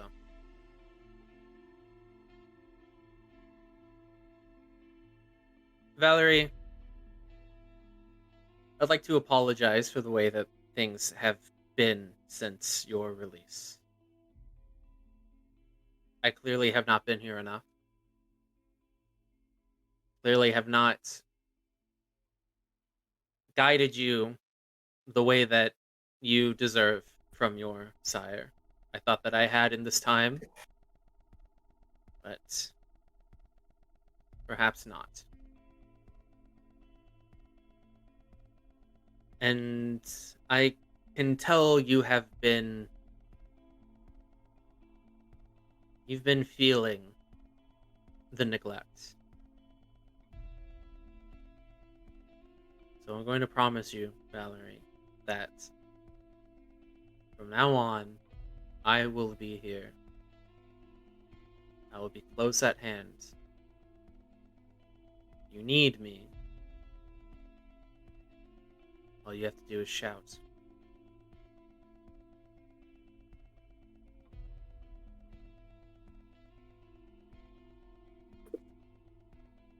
What are you rolling? What are you rolling? See if I'm gonna be spicy. I did this last time. Mm-hmm.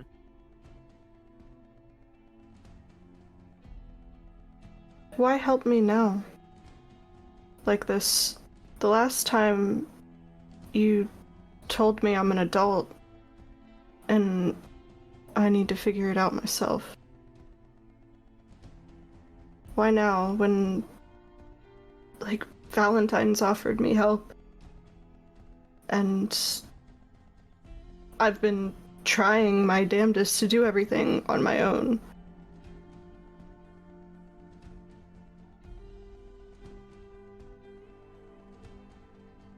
To tell you the truth, Valerie, Valentine is exactly the reason why. Because I can see now that you are vulnerable to the manipulation of older, more sly kindred. People like Valentine, their nice clothes and bright smiles, and they're dangerous.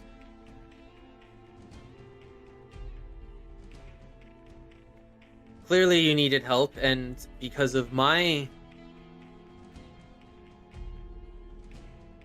Clearly you needed help, and you found it from an untrustworthy source. You think I couldn't handle myself? I think that who you've come to associate with communicates enough.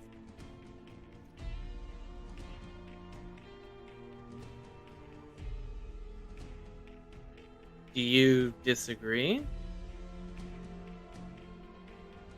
Valerie, I'm giving you what you asked me for. I'm doing what you asked. And now it's... What, it's wrong? You don't want it? No, I'm sorry. She's just like looking down at her feet.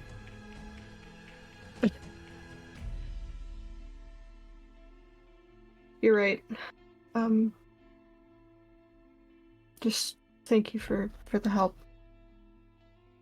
You're welcome. I haven't seen Mick. I have no idea where he is.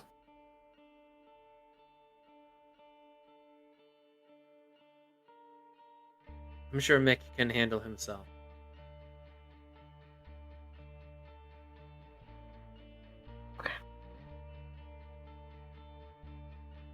Don't nobody care about Mick. Yeah. Mm-hmm.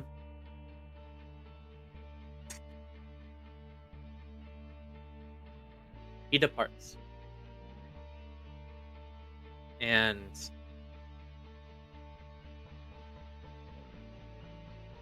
dawn comes soon. So the both of you are going to have to make your rouse checks.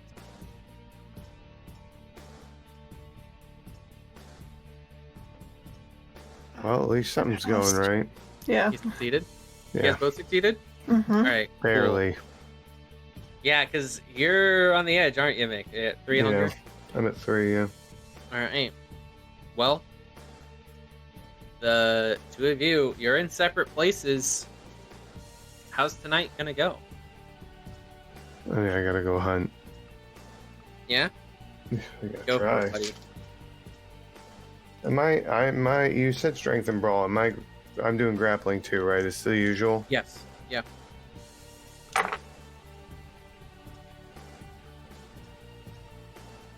Three. I mean, you know how much you need. Are you gonna try to... You're gonna burn more willpower? It's my last one, might as well. If you burn your last one, you will be debilitated. We have a penalty to mental and social tests. That's fine. Nobody's worried about his intelligence. 5. 5. Yep. Nice. I got a grand total of 5. All right. That's enough. Now that you know that you're going to succeed at your hunt, let's roll something to try to force an aggravated state. Or actually, hold on. You might not need to. Let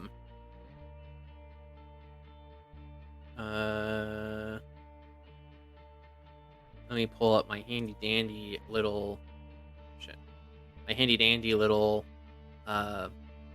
Can I roll table. can I roll dexterity and larceny with my pickpocketing skill to make it obvious I pickpocket someone to piss them off so they run after me. That is... I fucking love that. That's fun.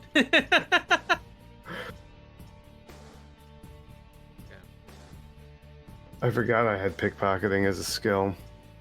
I did too. You should use that sometime. Yeah, I'm trying to right now. I'm mechanically inciting anger. Your phone go. is still in the fucking room. Mm-hmm. I can't even fucking get a hold of you if I want to, man. Like, god damn it. Okay. So, you did not just happen upon the resonance that you're looking for. Mm-hmm. That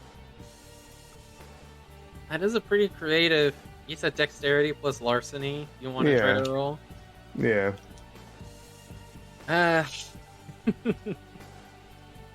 It's up to you, obviously. I don't think it's... Listen, okay, I'm sorry to be a party pooper, but, like, you're not guaranteed to actually get the emotional reaction that you're trying to get. So I think instead, I would like manipulation plus intimidation.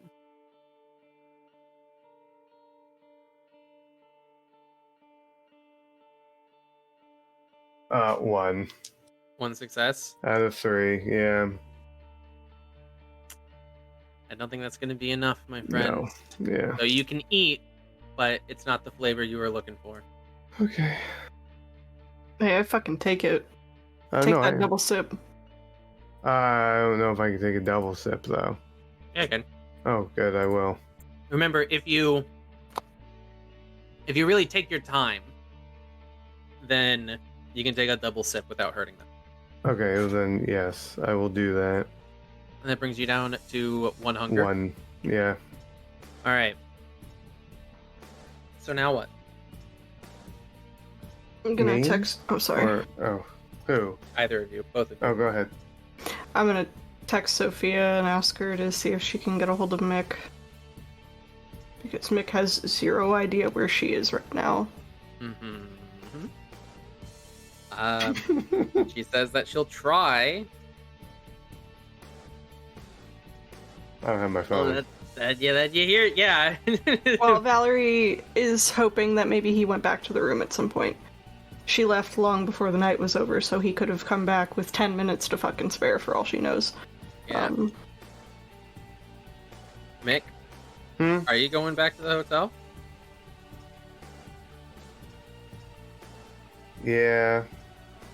Probably wait it out a little bit that he go back.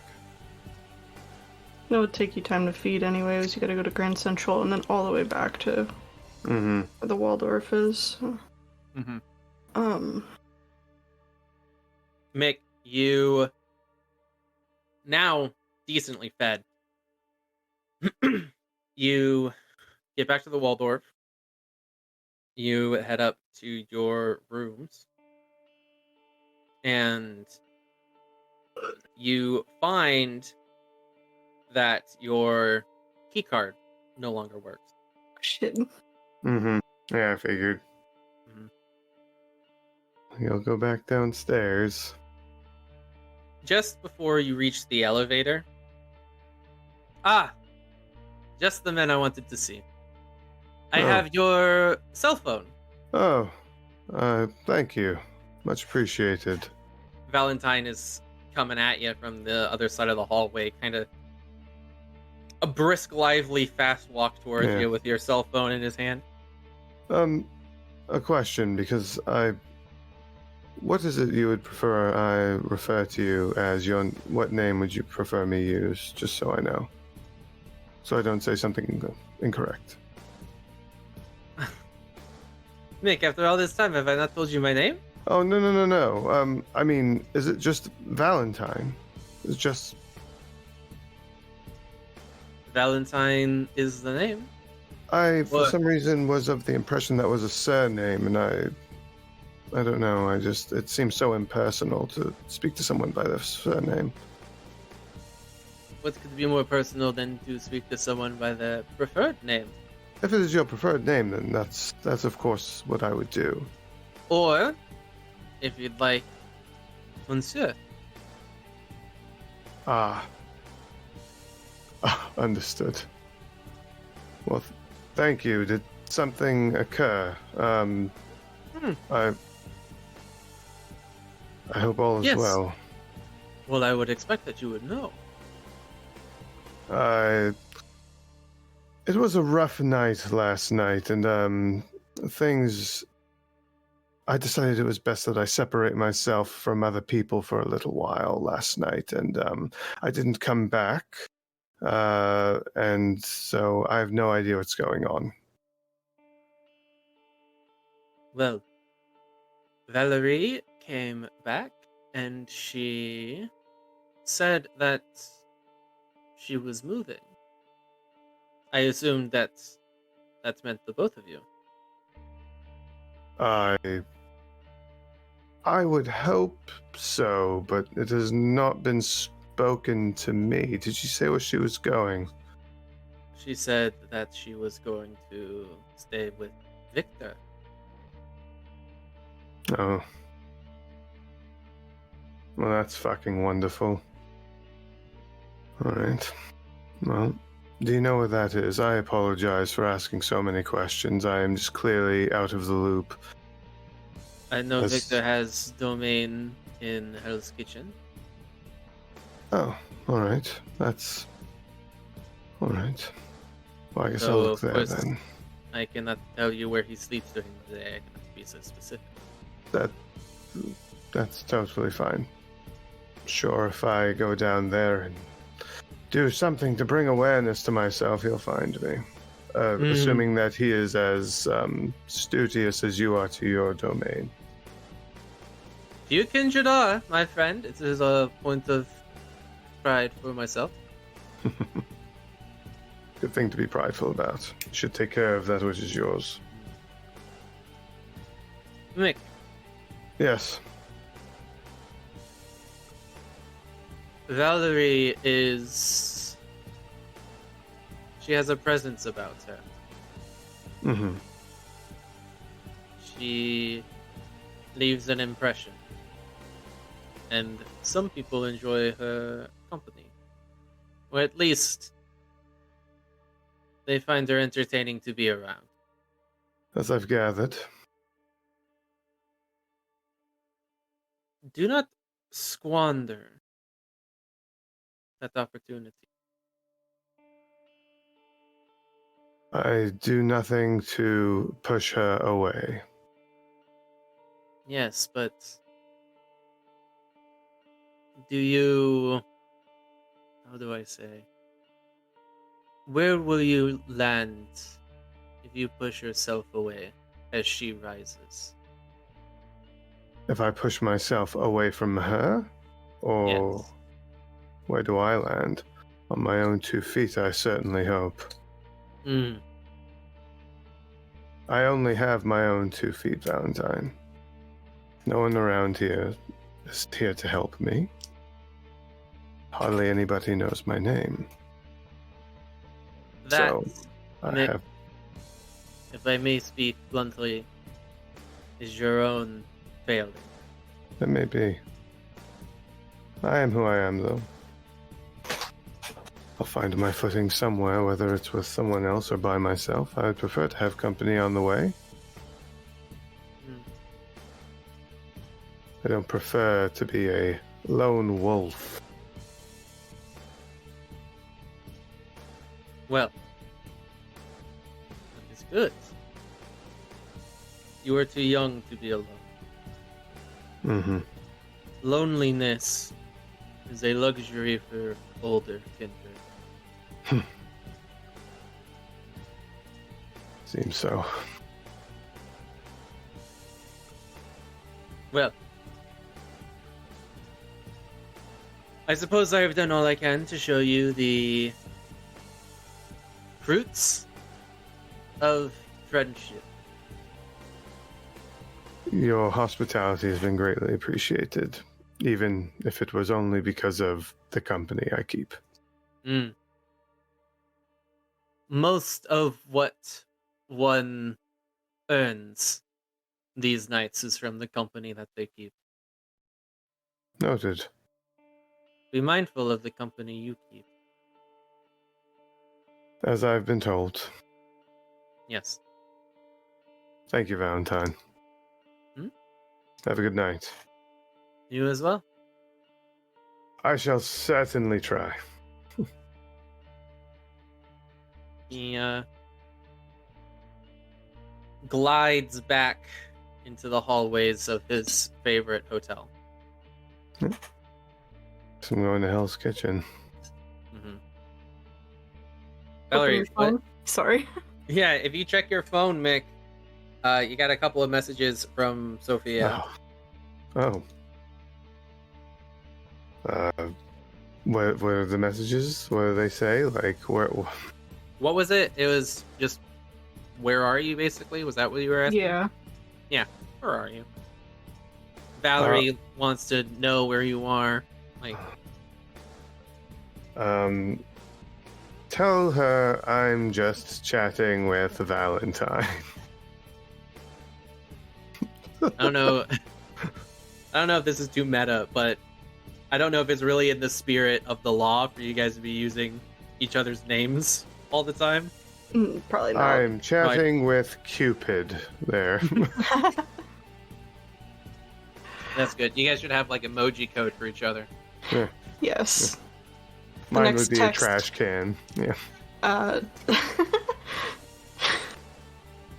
Sophia, or Valerie says to Sophia, tell him this verbatim. Get your ass to Hell's Kitchen. Please. All caps.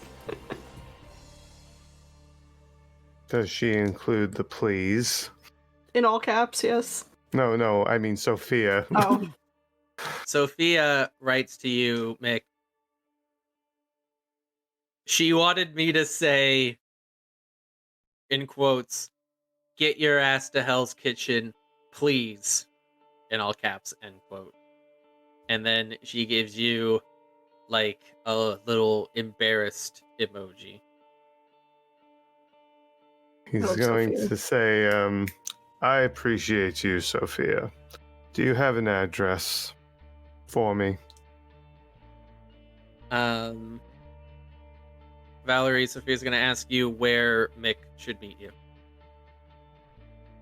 I'm just gonna... I'll give a street nearby. Not obviously the actual address. Right. You get a street corner, perhaps? Mm-hmm. You get a street corner. Alright. Thank you, Sophia. And as he's starting to head out, he would just follow up with a doing all right, like just trying to like small talk her. Mm-hmm. She says, yeah, exclamation point, I'm doing great. How are you? Thanks for asking. That's immediately too much energy. I love Sophia so fucking much. Oh my god. He's just gonna put glad you're doing all right and then just a thumbs up emote. He's figuring it out. He's learning. She says, thanks for asking again, and she sends a little heart. Oh, that's precious. I should specify, she doesn't say thanks for asking again. I'm saying she says thanks for asking, even though she has already said that. Mm-hmm. Okay, got it. Okay, he's just gonna leave that on red and go to Hell's Kitchen. Damn, you leave her on red? Well, I mean, she's repeated herself. He got the information. He responded to what she asked. There, end of conversation. Every conversation ends with someone hearing the final line. Walk, I guess. Mm-hmm. If it's feasible to walk that far. Feasible, probably. I don't know. So, Victor said to just yell if I needed him. Is it implied that he's in the fucking apartment building? Okay, That's a common expression. Okay. He's not saying that you should literally yell. Well, obviously, but I didn't know if it's like, oh, he's in the fucking apartment next door. Or like... I think what he's saying, for what it's worth, Okay. is he'll be more responsive when you try to contact him through Sophia. Okay. Hmm. I didn't know if I was gonna walk out of the apartment and he'd be like walking out of the one next to it and be like, "Where are you going?" Like, that's what I was worried about. Sector Victor's gonna pop up every morning in the corner of your living room. Yeah. Oh my god. Maybe sitting in your breakfast nook. I'm gonna go meet him on the fucking corner. Okay.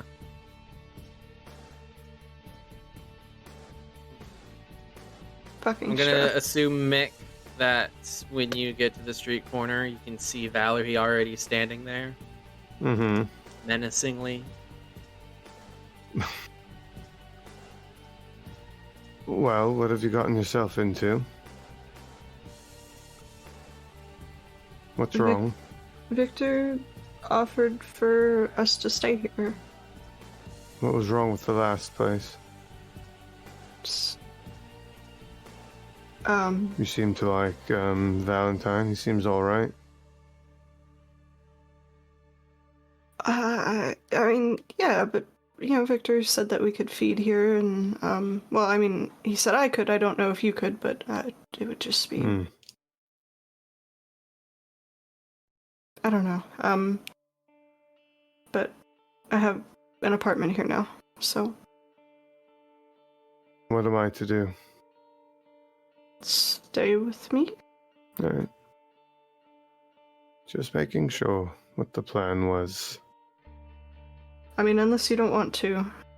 No, it's fine. It's fine. Last night, the previous night was a lot. These constant reminders are wearing.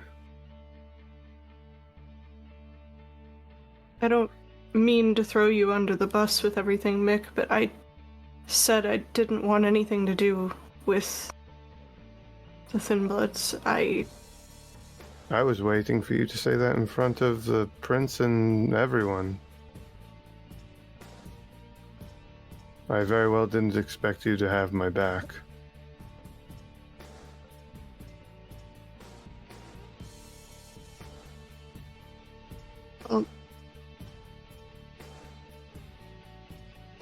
All we can do is try to move past and focus on getting our domain back. We're not getting past anything. We're hurtling head forward into it because they expect us to do something about it.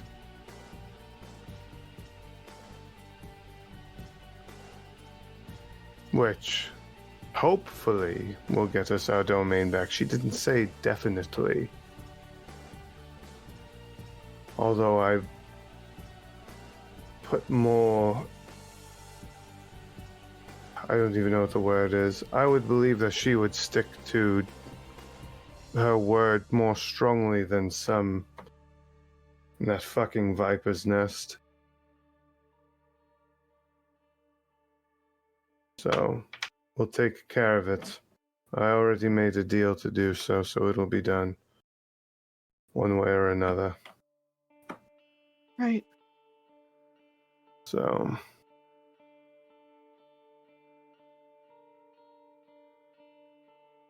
should probably try and find Gareth.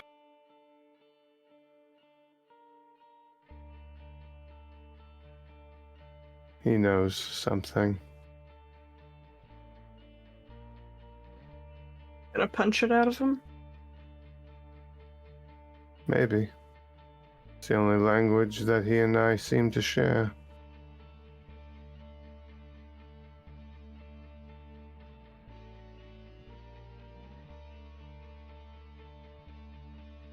It happened with Victor.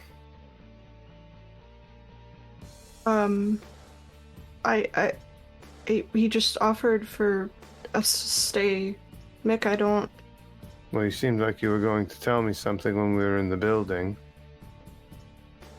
And then you backed out.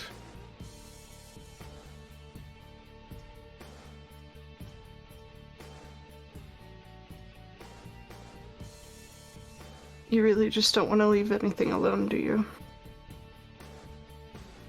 I don't know if you realize this, but we're kind of in this together, so your problems are my problems, whether you want to believe that or not. We are individuals, but we are recognized as a group, a pair.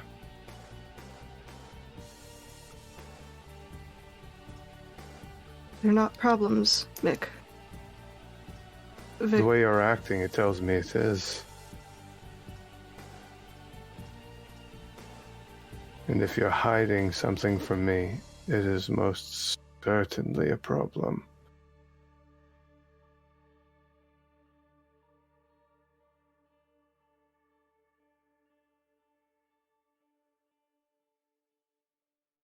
Victor didn't like the fact that I was getting close with Valentine. Said that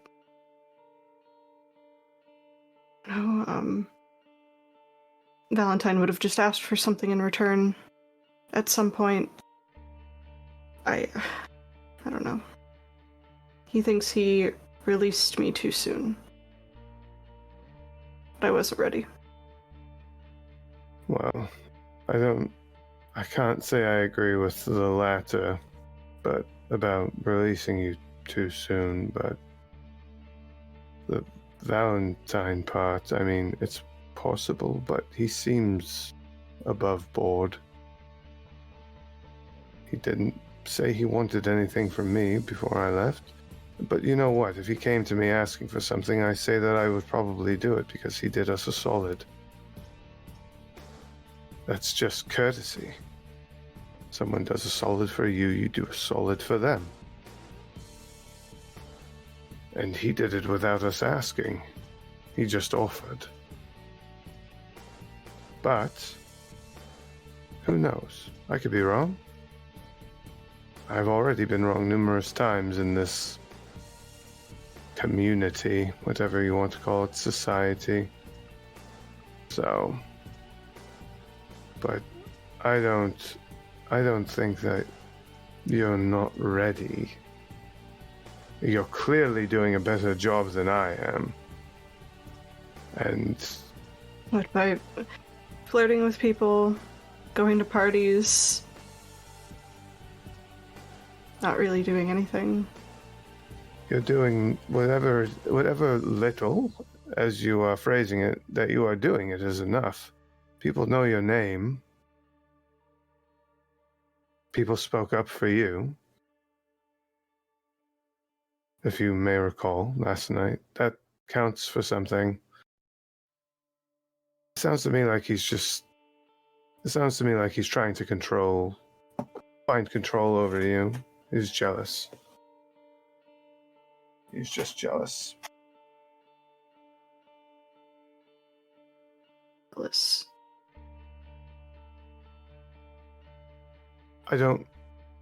I know how you feel about, well, I have an idea of how you feel about him, and you know I have my opinions for the way you act, but it's not to say that it doesn't go both ways. He found somebody playing, and please forgive me, I'm not telling you I look at you this way. He saw someone playing with his toy and he wanted it back. I don't know how important you are to him. I don't know what you mean to him. It could be great things. It could be selfish things. I don't know. I don't know what you two do when you scurry off into bathrooms alone. But, it just sounds to me like he didn't like what was going on and wanted to seize control. It's like when workers threaten to go on strike or to go on to another place to work, the employer suddenly is your best friend, or they're doing whatever they can to get you to come back. Or maybe they'll threaten them into scaring them not to leave. Suppressive bullshit. That's all it is. You think that's the only reason he wanted me here?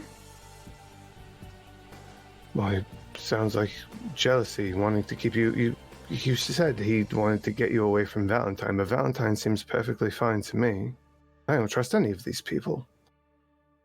I mean, I didn't like him at first. I thought there was something a bit fucky about him, and maybe there is, but I mean, as of right now, he seems fine.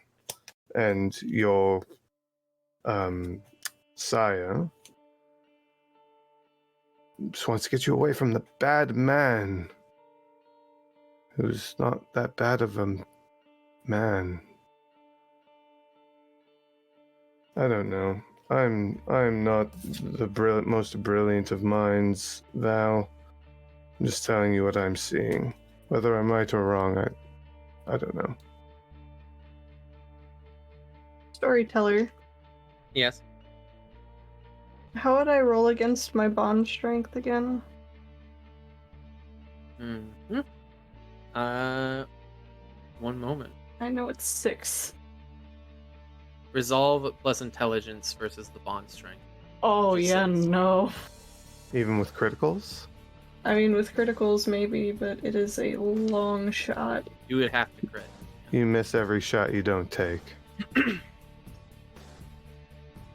I would basically have to roll successes.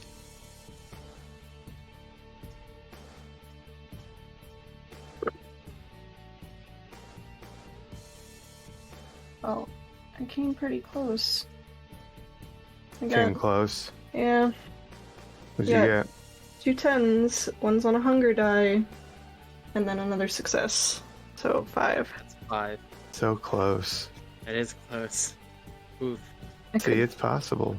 burn Mhm. willpower to roll, right? He could, but it would be a messy critical.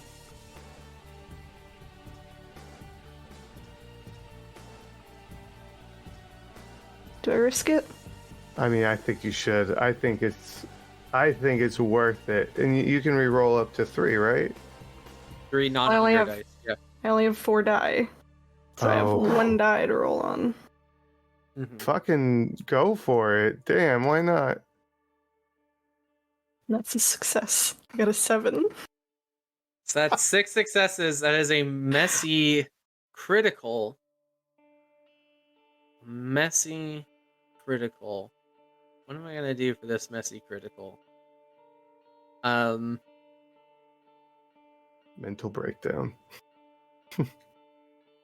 I mean, think I am going to increase your hunger by 1 from the stress of it. I think that you have to suffer something, right. That but I think that that's more fitting than any kind of outburst or compulsion we could impose upon you at this time. hunger's a bitch, but I would take that. Yeah, like Mm-hmm. Valerie, you dig deep and you struggle against this psychic, supernatural, unnatural bond that you have with Victor. And what you end up calling upon is your own beast, which, like any wild animal, struggles against any chains you could bind it with. And though your beast slips loose a little bit, represented by your increased hunger, you find the strength to resist your bond to Victor, to say whatever it is, or do whatever it is you were thinking of doing right now when you decided to make this roll. I'm very curious what it was. I'm regretting this now. I'm scared. Oh. Too late now, I think.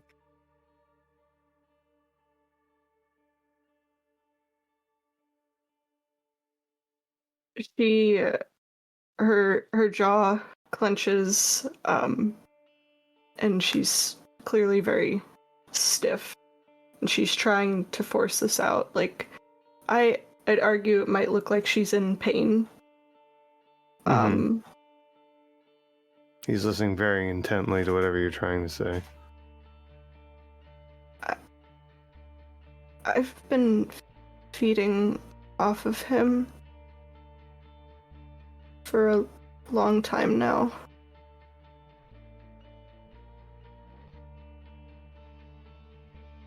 Why?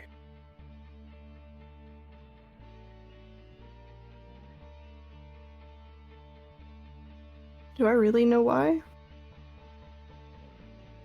I think you do, and especially succeeding at that role. I think you found the strength not just to verbalize it, but perhaps to recognize really what it is, when otherwise you might feel compelled to delude yourself about the situation.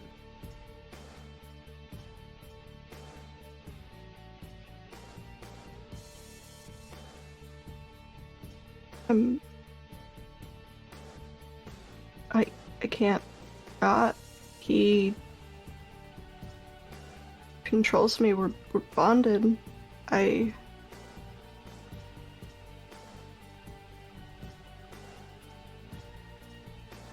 That doesn't sound right. Are you well?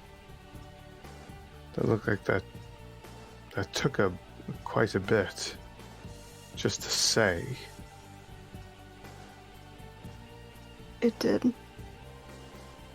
He's gonna, if she lets him, he's gonna take her hand in his, just like to Sure. establish touch, like to, because she seems to be like dissociating.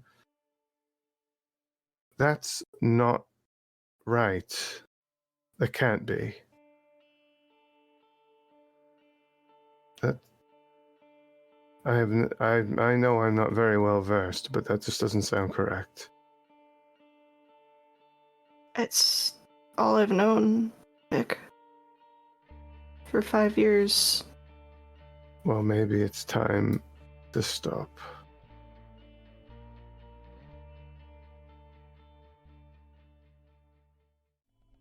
Thank you for listening. Kindred in New York is made under the Dark Pact for Vampire the Masquerade and the World of Darkness. The music you heard is by Scott Buckley.